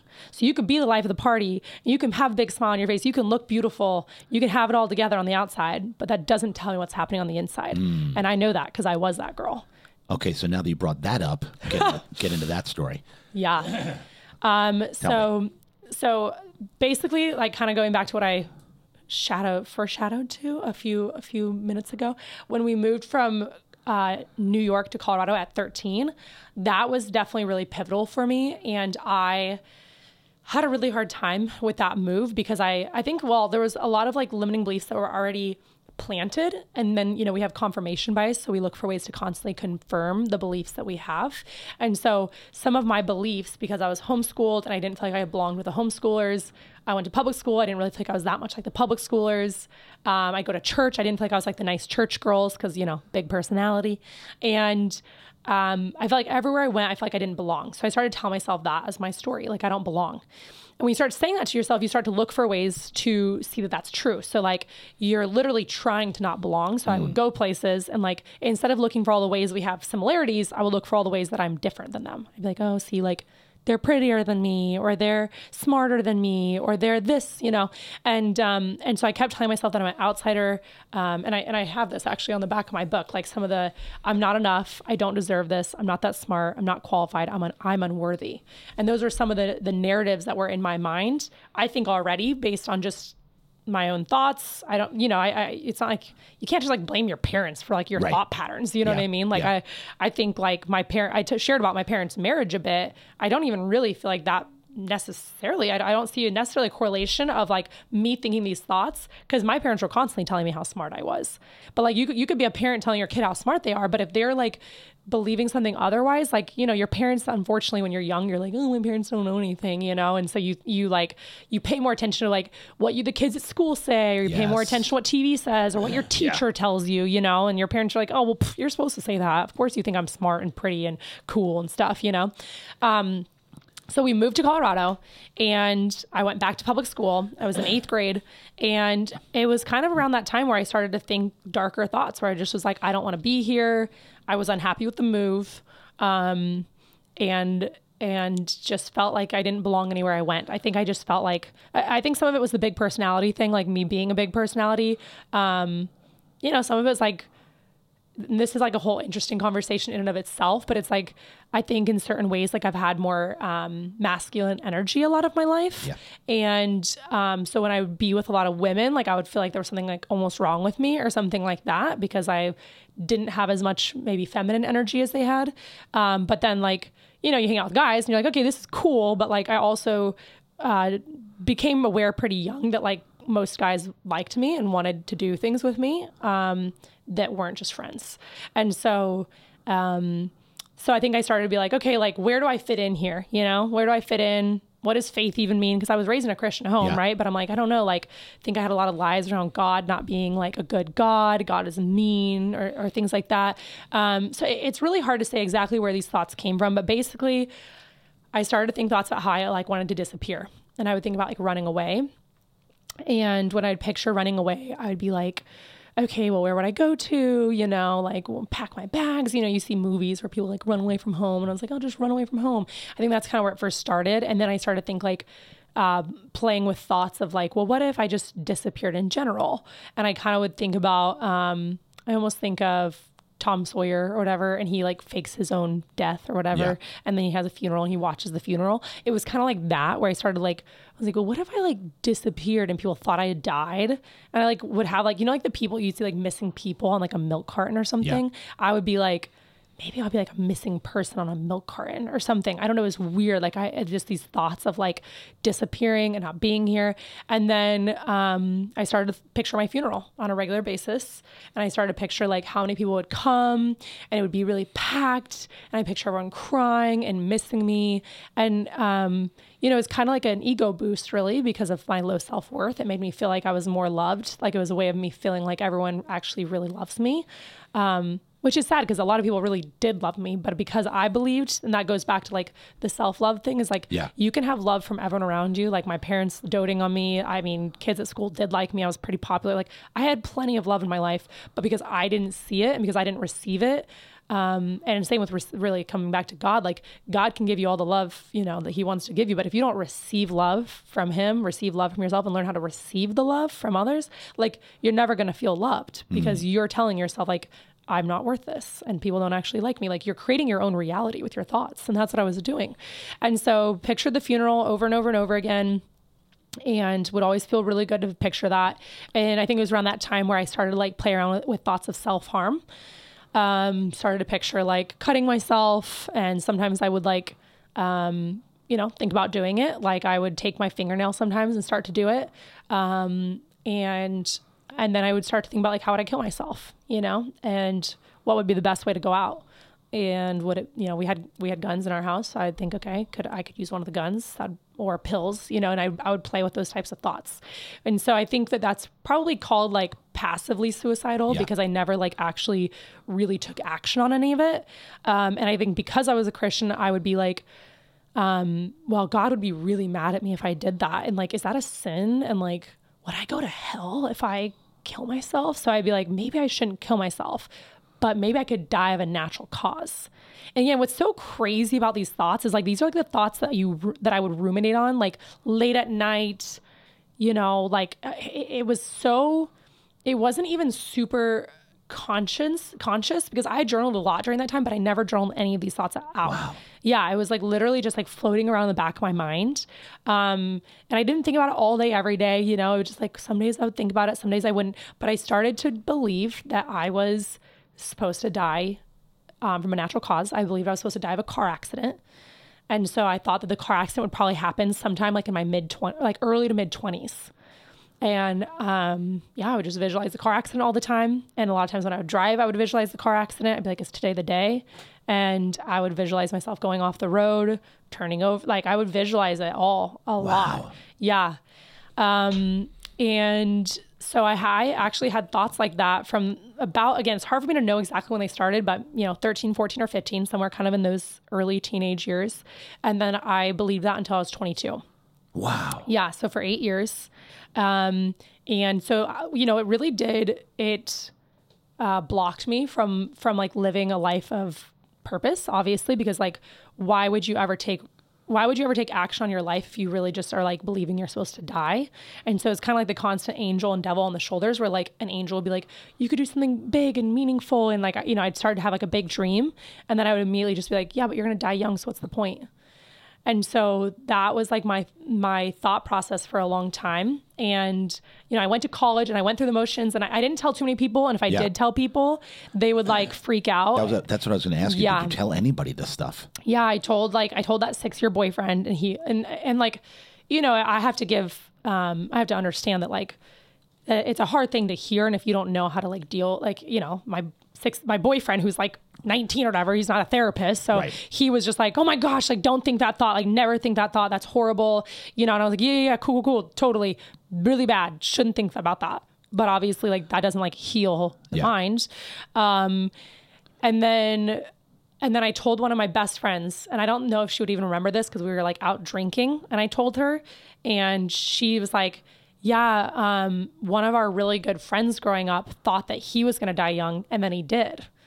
And so I was like, okay, yeah. So I like thought it was like my destiny. It was actually so crazy because like, and like we're getting into like spiritual realm here, but it's like Satan loves nothing more than to wrap these dark thoughts in like something that seems really beautiful. So I was like, I'm like a martyr. Like this is like God's calling for my life. Like I like felt like it was like this beautiful like Romeo and Juliet type death situation, and that people would like come to their faith at my funeral because it would be so packed, and there'd be like like my dad would probably be the pastor of the funeral. I don't know. It was so wild, and so many layers of like evilness like wrapped up in that.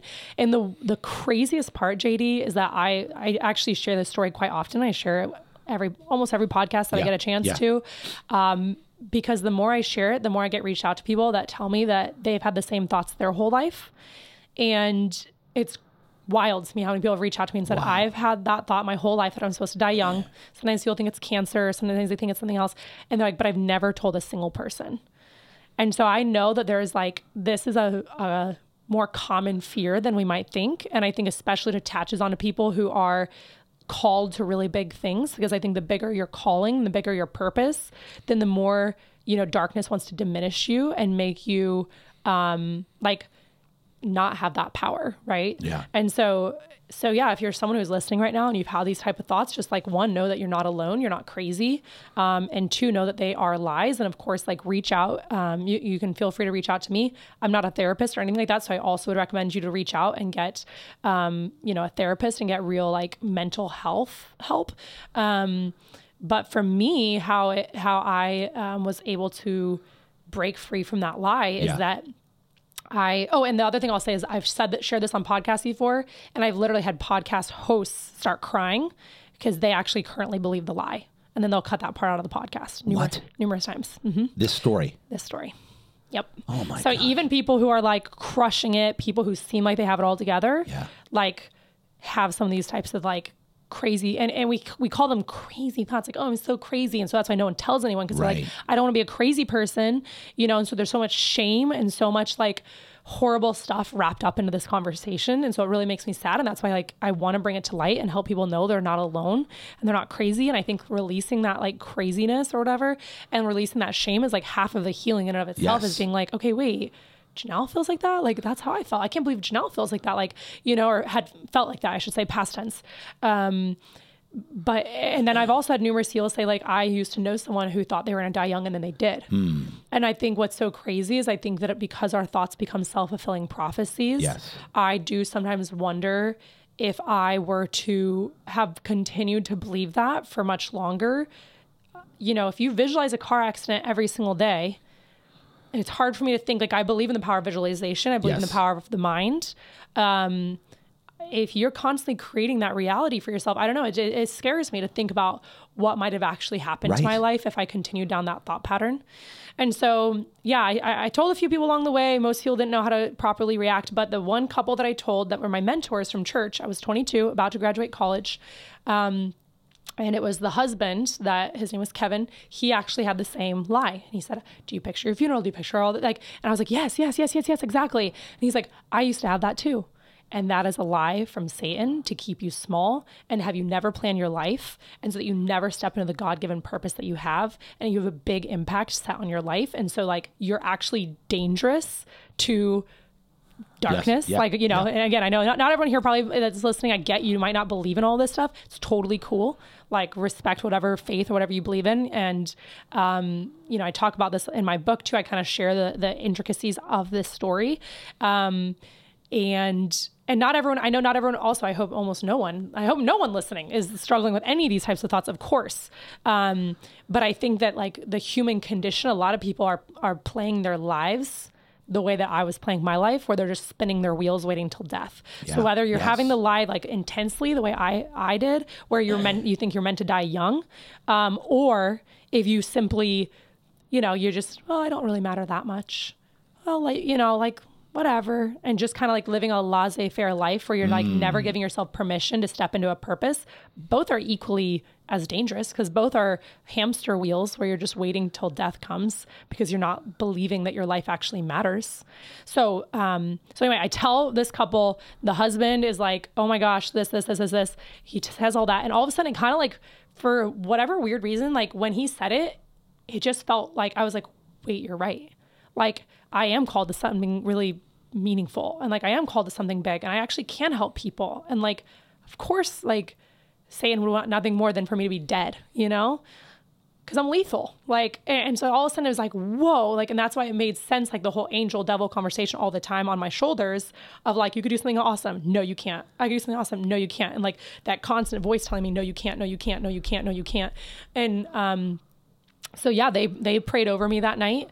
And, again, I know some people listening are probably, like, maybe really triggered by me saying all this, and maybe you don't believe in any of this, and that's okay. Like, I think we all can understand, you know, good guy, bad guy, light, dark, that kind of stuff. And so whether you believe in God and Satan or not, you can probably understand, like, the light and dark piece of just, like, light, you know, sun, and dark being, you know, the thoughts that are drowning you. But they prayed over me. And it was a prayer that I was like, unlike any prayer that I ever experienced. And I now know that to be called deliverance prayer. And they prayed the spirit of death off of me. And I had never heard of anything like it. And I honestly, like, even as it was happening, like, I was like crying a bunch, but I was like, this is freaking weird. Because, like, I went to a church where, like, we didn't talk about that kind of stuff, you know? And so, like, I was like, what do you mean, like, death, like, breaking spirits of death off? Like, I was like, this is freaking weird. So I will say, after that night, everything changed for me. And for the longest time, I gave credit to the fact that it was, like, a really powerful conversation, which I think is part of it. Yes. Like, I think, you know, there's power in even, like, sharing this stuff out loud, and that things can break off of people just from having this conversation. And I think that there's more power in prayer than I was willing to admit for a long time, because I would never really bring up the prayer part, especially on, like, podcasts like these. Yes. And as time has gone on, I just started to, like, really be like, dang, I think I'm, like, actually doing my transformation a disservice if I don't mention that it wasn't just having someone who had been where I'd been. I think that's amazing. It's so awesome to, like, have someone who's like, I used to believe that and it's a lie. And then you're like, oh, okay, wow, like, I'm not alone. You know, it's really wonderful to be able to hear that. Right. And I think I used to think that was where the power lied, was the, like, we both had a similar experience kind of thing. But now I'm starting to realize, as time has gone on, I'm like, that was, like, such a powerful night. What made that so powerful? And our church talks a lot about deliverance. Yeah. And I've never heard a church talk about deliverance. And in my book, I actually have linked a sermon by Pastor Becky on deliverance that she did January 1st of last year, 2022. So you guys can look up, if you look up the first sermon of Pastor Becky's in 2022, like January, I don't know, 2nd or 3rd or something like that. Yep. You can find that deliverance, like a whole sermon on deliverance. If you're like listening to this and you're really like resonating with a lot of stuff I'm saying, I would really encourage you to check that out. So yeah, like everything really, like things started to change quite quickly. I wouldn't say like literally overnight everything changed, because once you've kind of gone down a certain path, it sometimes takes a little bit of time of rebuilding. But I will say that within a couple weeks, I broke up with my 6-year boyfriend because I knew he wasn't my person. And I would always say to myself, like, he'll just find out when I die, you know, so I don't really need to do the breakup. Like it was my way, it was a cop out so that I'd never had to take action on my life.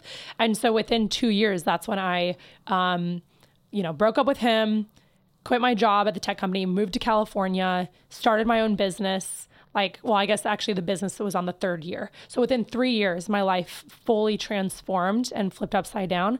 And I really think that's because I drastically changed my thought patterns and what I believe to be true for my life. And that's the power of prayer. And so the power of prayer, ladies and gentlemen, I absolutely did not think that was a thing until I got to Awaken Church. And now I'm a praying maniac. I am. It's like, and anytime like David Ewing, he'll send me a voice memo with a word for me. I'm telling you right now, my life is so much better because I wholeheartedly received this, and this is great stuff, Janelle. I'm so glad that we got around to this story right here because, like you said, unfortunately, a lot of people have these thoughts, right? So talk to me about this further with the purpose thing, because whoever they believe in or whatever they believe in, everybody knows that they have to believe in purpose, like why we're here.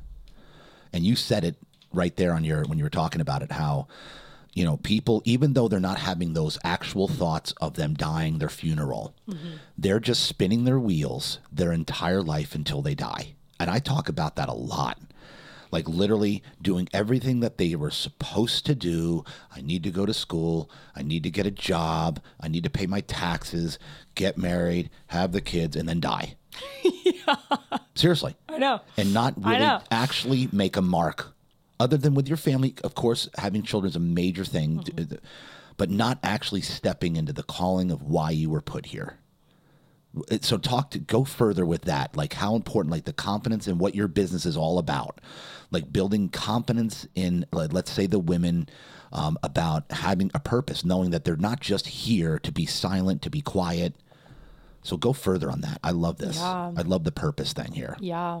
And again, it's men and women. And I will say, like, a lot of times when I talk about the work that I do, you know, they tell you when you start a business to niche down, you know, and all this kind of stuff. So it's like, you're kind of like trained to choose a niche. But I will say I have a lot of men reach out to me and be like, wow, your work's really like changing my life too.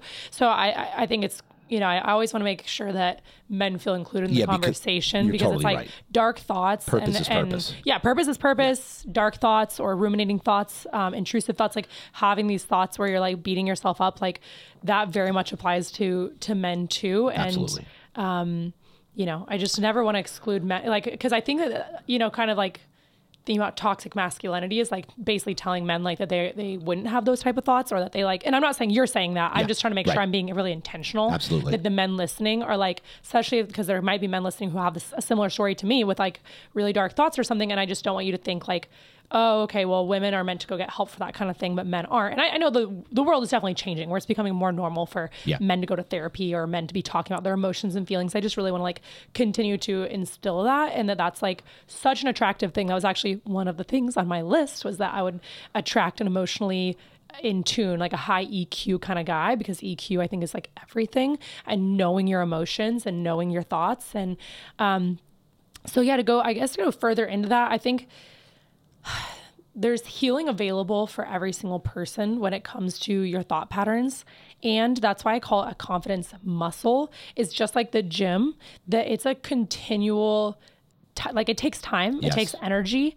Sometimes I think mind shift patterns or mind shifts can happen like instantaneously, like boom, they can just happen immediately. Sometimes that happens. Yep. But other times it's a journey. And it's like that slow, steady, like really getting to know yourself more.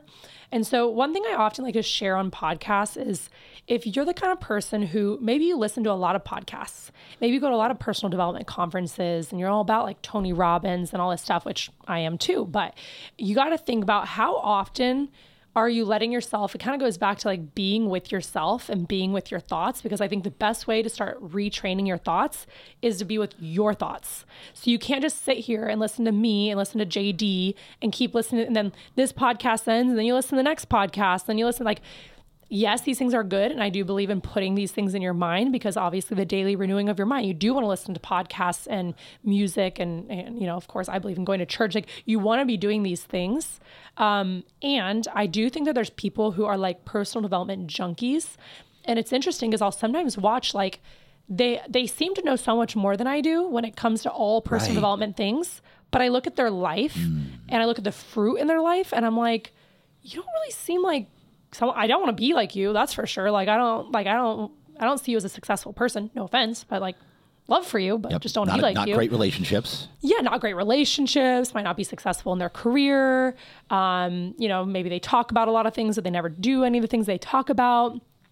And so I just sometimes have to like ask you, like, are you spending too much time? Cause I was actually like that for a little while. I think I was like, I couldn't even be in silence because I just needed podcasts and I needed music and I needed like things to just constantly be taking up the space of my brain. But I just think that the way to really heal this is to spend more time with yourself. And again, I talk about journaling a lot, but I think the reason why journaling is so powerful, I often think about journaling like the gym. And I put, at the end of every chapter of my book, I have journaling prompts. And, you know, I always like to ask you like, so did you do the journaling prompts? Because a lot of times in books, we don't actually do the journaling prompts. Right. You just like go to the next chapter, which is fine. Maybe you want to read it through once and then go back through and do them. And maybe not every journaling prompt is for you. Like maybe there's certain stuff that's going to be like, you know, I've already worked through that. Or that doesn't really hit home for me. Then don't do that journaling prompt. But like, I've had so many clients that tell me like, oh, I'm not really a journaler. And then we start working together and then they're like, whoa, okay, I wasn't doing journaling right before. I don't even know what journaling was before, but now I like love journaling because I love being with my thoughts. Journaling is being with your thoughts. So if you don't love journaling, it means you usually just don't love being with your thoughts. Very good point. And so, and what's so cool about journaling, again, like I really feel like journaling is one of the most healing things you can do. And I know a lot of people are like, well, what do you journal about? And that's why I'm saying like, get my book, get the prompts, or you can even go on Pinterest and type in, you know, journaling prompts. Like a lot of times especially when you're first getting started, you might just need some prompts of like what to start writing down. And that's totally cool.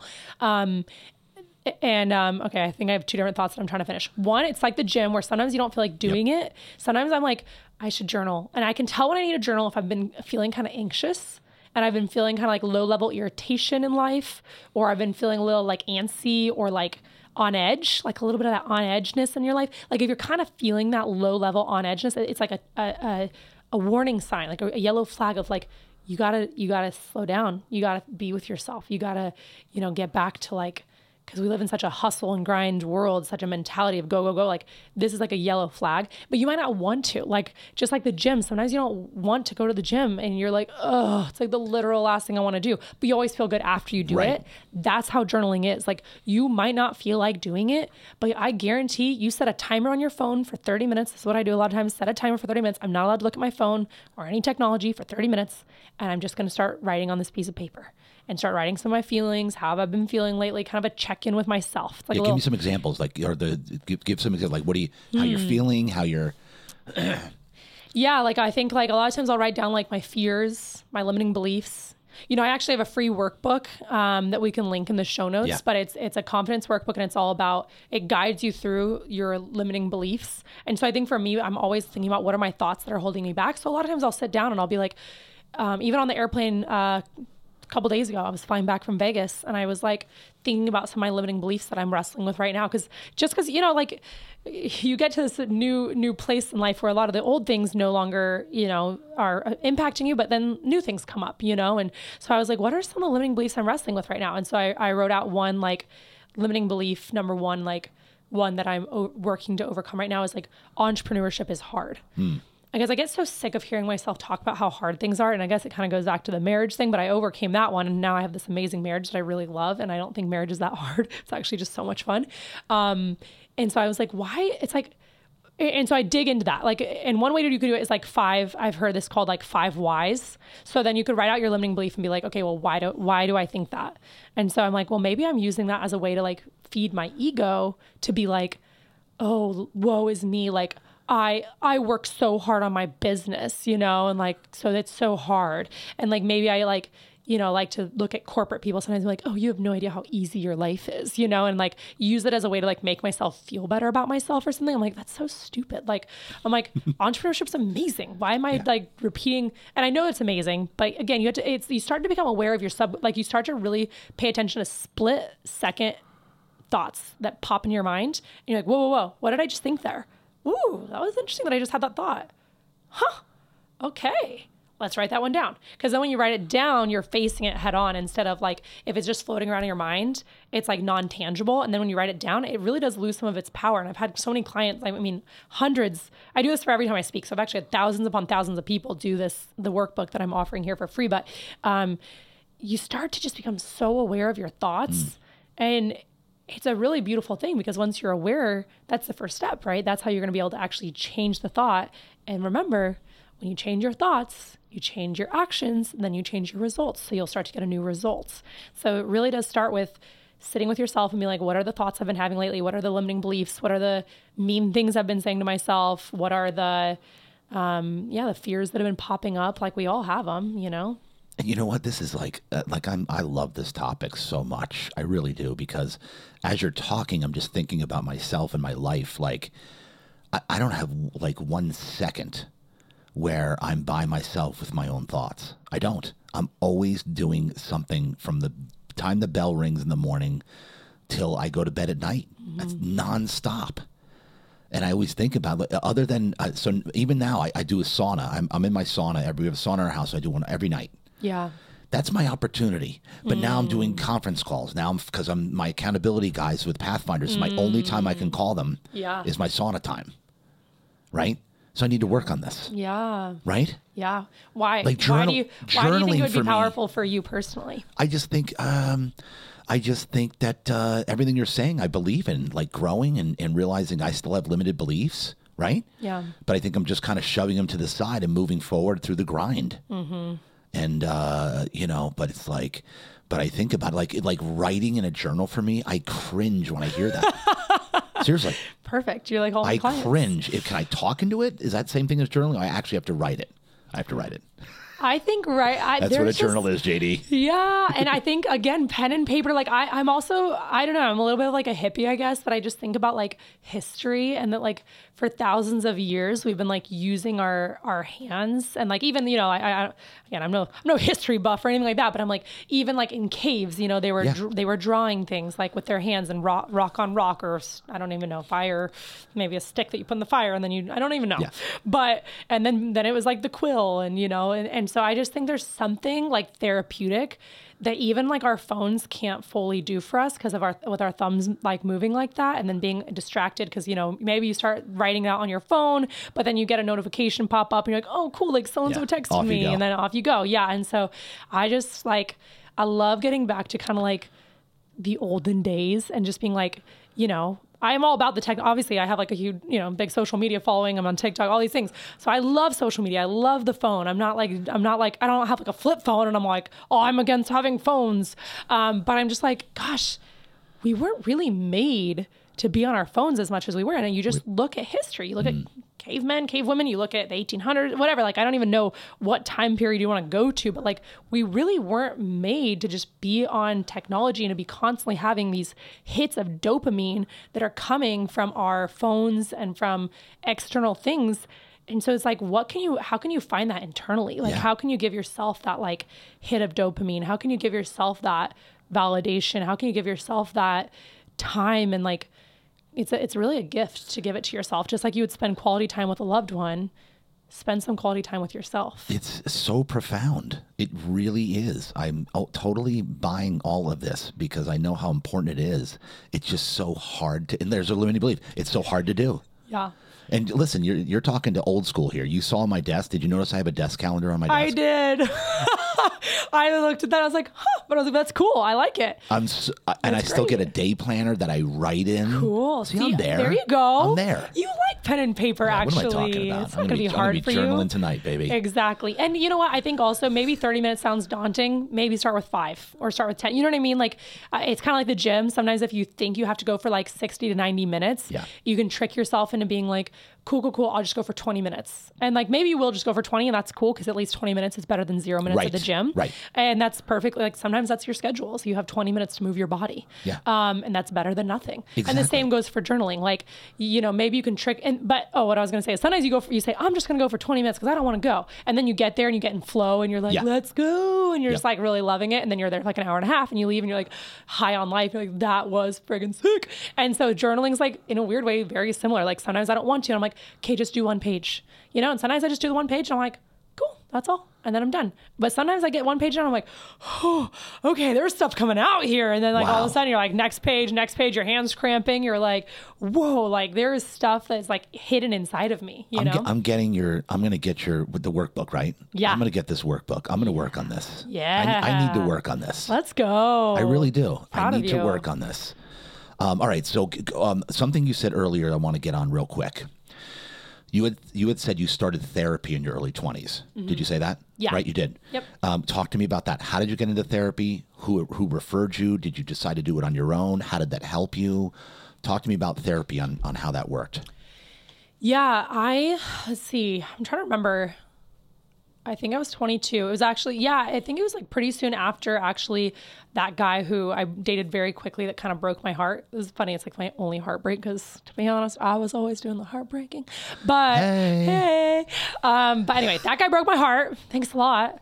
And I went to therapy because I was like really upset about that. And then how did you decide to go to therapy? And how did you find a therapist at age 22? Yeah. So I don't remember. Do you have a friend that did it? Well, my mom was a therapist at that time. So, and I lived like 30 or 45 minutes from her. So I might have just texted her and said like, hey, do you know of any therapists in Fort Collins? And I think that's how I found her. And then I actually only saw her probably like, that's why it's like kind of funny because I don't really think of myself as like, oh, I went to therapy for like a long-term thing. I think I only did like 4 to 6 sessions or something like that. So it wasn't like this huge thing. But what's interesting, and I think what's so wild is that I remember asking her, I was like, other than therapy, what else can I be doing? I remember she said, journaling.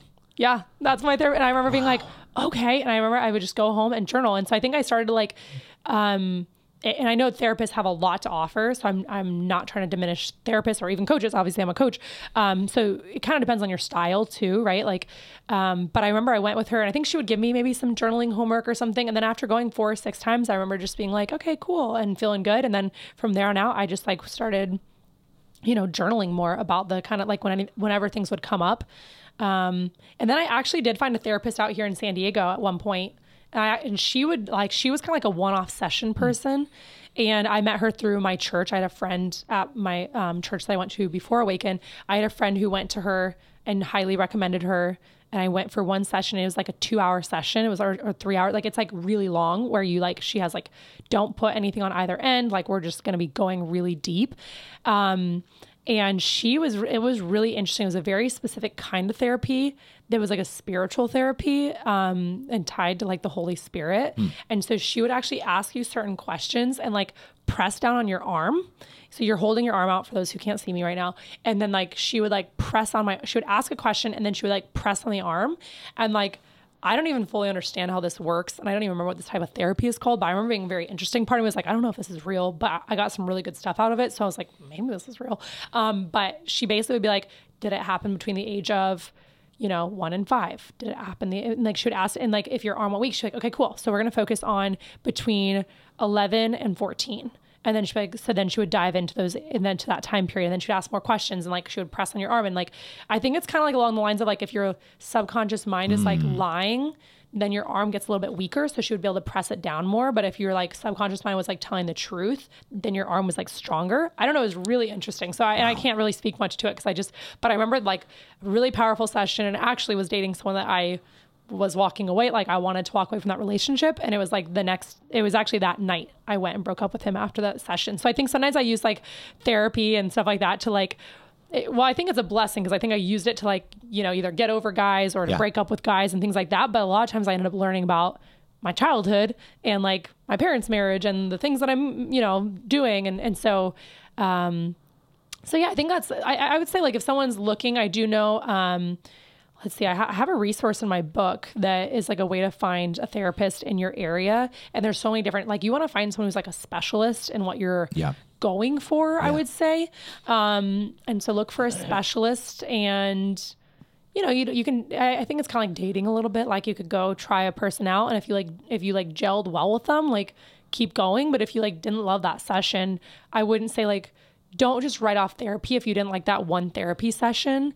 Go try someone else. And I think you also, like for me, I have to be really, I don't like to use the word have to. I get to be very careful with the type of therapist that I hire when I do hire therapists, because I look for growth-minded therapists.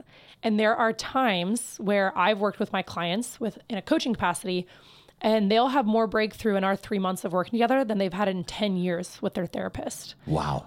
And to have that happen numerous times with different clients has had me start to think that sometimes there are therapists out there, not all, because there's a lot of amazing therapists, but there are some that don't have a growth mindset. And if for 10 years you're just repeating your past and you're not really getting anywhere, you've got to wonder, why is there no growth happening after 10 years of therapy with the same therapist? Yeah. Like, I think that you shouldn't have to rely on a therapist long-term. I don't think you should rely on a coach long-term. I think it's like you should go learn tools, get good stuff out of it, and different time periods for everyone. For some people, it might be a few sessions. For some people, it might be a few years. But like, you shouldn't be thinking of your therapist or your coach as like your lifeline, or like the person you have to have. Because again, that's taking the confidence away from you and your internal knowing. Like you've got stuff inside of you, like a lot of the answers to your stuff. So stop looking to, again, this kind of goes back to like, how much are you looking for external validation for the things that you already know inside of you? Are you looking to your therapist to tell you things? Are you looking for your podcast to tell you things? Like, you actually know stuff inside of you. You have like that gut feeling, and like, we know that that's God, right? There's something bigger that is telling you certain things, and you can't always go to a therapist or a friend or a podcast to look for advice. Like, sit with yourself and figure, like, I'm not saying that you shouldn't ever go get advice. There's that balance. Yeah. I'm not, there's a both and again. So you should get some advice and discernment from people that you look up to and that are, that you trust deeply. But I would just say, look to how often you're looking for everyone else to tell you to do things versus like giving yourself permission. Because sometimes you actually do know, but you're pretending not to know. And that's the whole topic in my book, is like, what are you pretending not to know? Because so often people are pretending that they don't know things. Like me with the 6-year boyfriend kind of stuff. Like I knew for a lot of those years. I have so many journal entries of, should I break up with him? Should I not? Should I break up with him? Should I not? I kind of knew. And then like same with like career stuff. It's like, I did hospitality management as my career, as my major. And I think like if I sat down for even just a little bit, I would know, like, I don't want to be in the hospitality industry for forever. Yeah. No offense if anyone is, but right. I'm like, we have knowing inside of us, but we just ignore it and we just numb with, healthy numbing agents like social media and staying busy and working hard. So we don't actually ever like get to the root of our answers. And it's really kind of, when you really think about this, it's concerning and scary where we're at with technology. Because we're all just literally, most people are just with their heads in their phones 24/7 and just completely distracting from where they should be, who they are, why they're here, right? Right. It's concerning. Yeah. But we're not going to go deep into this because I could go on this. The system that we're in, the government, they want us where we're at right now. Yeah. They don't want innovators. Yeah. They don't want the people coming out and, you know what I'm saying? Right. And I agree. And also, like, I think that we get to just take personal ownership. So it's like, yeah, we can blame the government, and that is like going to be a play at it. But like, look at yourself, yes. And that's why I talk about in my book. I'm like, stop pointing the finger at your parents, You don't like, and again, I'm not trying to take away from what you're saying. I'm just saying if anyone sitting here is like, oh, the government or oh, my parents. Or, all I'm saying is they want us there. They want us there. That's all I'm saying. Yeah. I'm not blaming them. Right. We are being programmed. We are being, but that's on, 1,000%. But that's on us. But that's on us. That is we do on have a us. choice. So go with that, and we're going to land the plane on this note because I want you to fire away on this, like what you were just saying about this topic of, can't blame the government. You cannot. So go into it because it's on us. Yeah. Yeah, exactly. Like, I think for a long time, if I'm being honest, I was a victim to my circumstances. And no one likes to say that they're a victim. Like, one of my friends recently was telling me, like, I listened to a podcast and like, it says you should never tell someone they're a victim. And I'm like, yeah, it's probably true. You know, it's like a therapist saying that. And like, no one ever wants to be told that they're a victim. But again, you got to check in with yourself and think about how are you actually thinking? And so are you blaming other people or outside? Like, here's a great example. There was a gal that I went to middle school with who is very, very successful. She's like a year younger than me, and she's a multi-millionaire.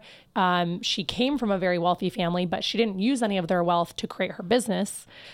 She did it all by herself. And her and I actually started our businesses around the same time, 5 years ago. And I see how much, that she has so much more than I do. And it can be really easy to feel like jealousy towards that and be like, well, it's because she came from a rich family, or like she came from a family that had a bunch of money. So she must have used their money, or even like thinking about thought patterns. I'm like, well, she was raised in a family that was like teaching the thought patterns of entrepreneurship and how to like build like a huge multi-million-dollar business. So it can be easy for me in a moment of like weakness to feel jealousy towards her.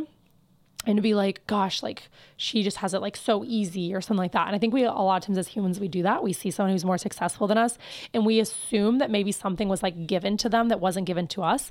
And maybe that's true because we all are dealt different hands and we're dealt different thought patterns from our parents and from our upbringing around money, around relationships, around health, like someone who's very overweight and has a hard time, like, believing that weight loss is possible for them. It's not genetics. It's the thought process. It's a thing that your parents and maybe your grandparents, it could be a very generational thing. Like these are the thoughts that they think and therefore the habits that they create based on those thoughts.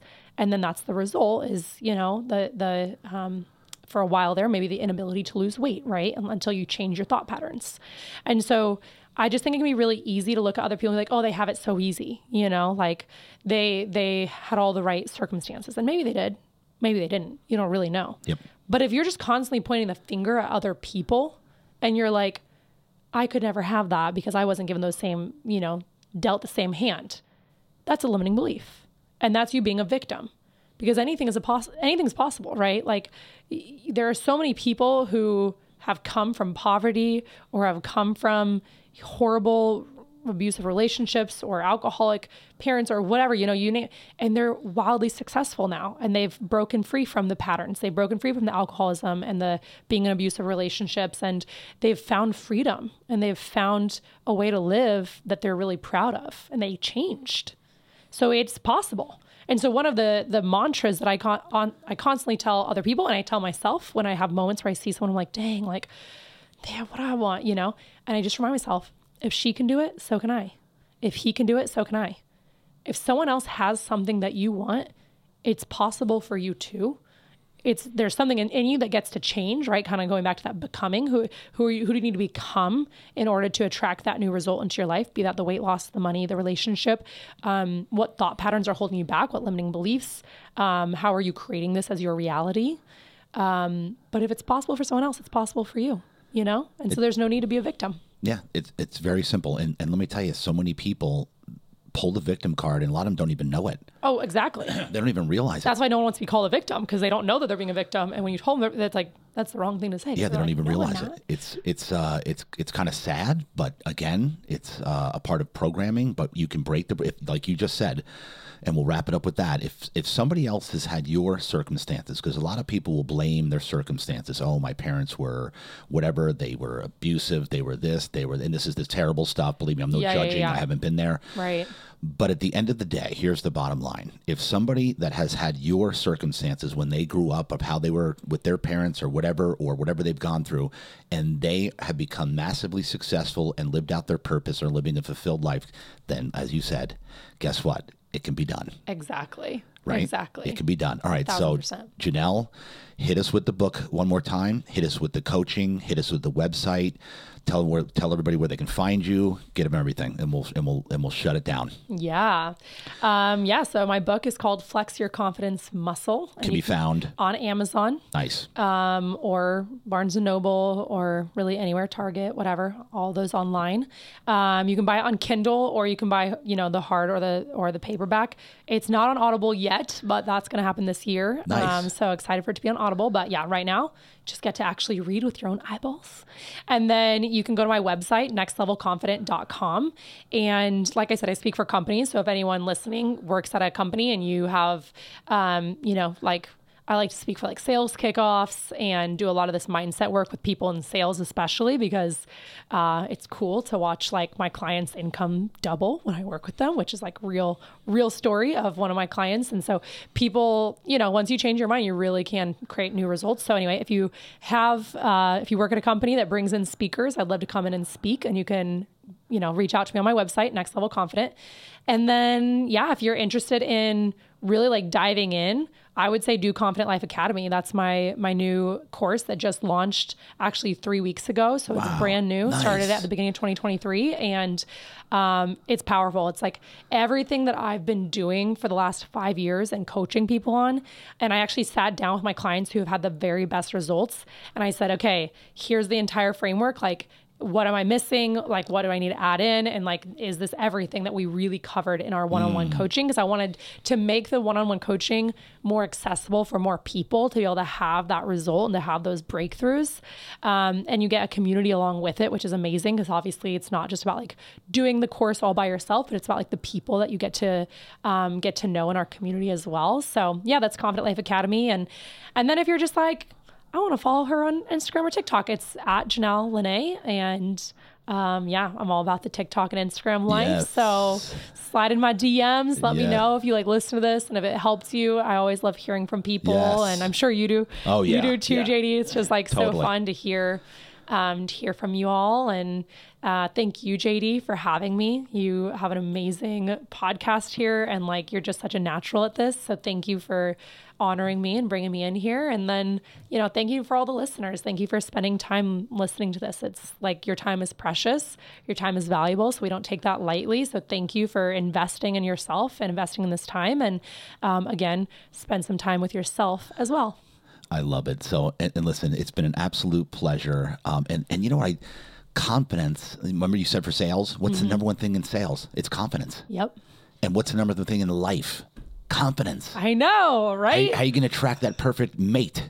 Confidence. I know. It's we're onto literally the something answer here. to everything. Janelle Lynnae, ladies and The gentlemen. confidence coach. That's it. Janelle Lynnae. If you want more confidence in life, this is who you need to talk to. Janelle Lynnae, Real Deal Talk. That's a wrap. That was awesome. Thank you.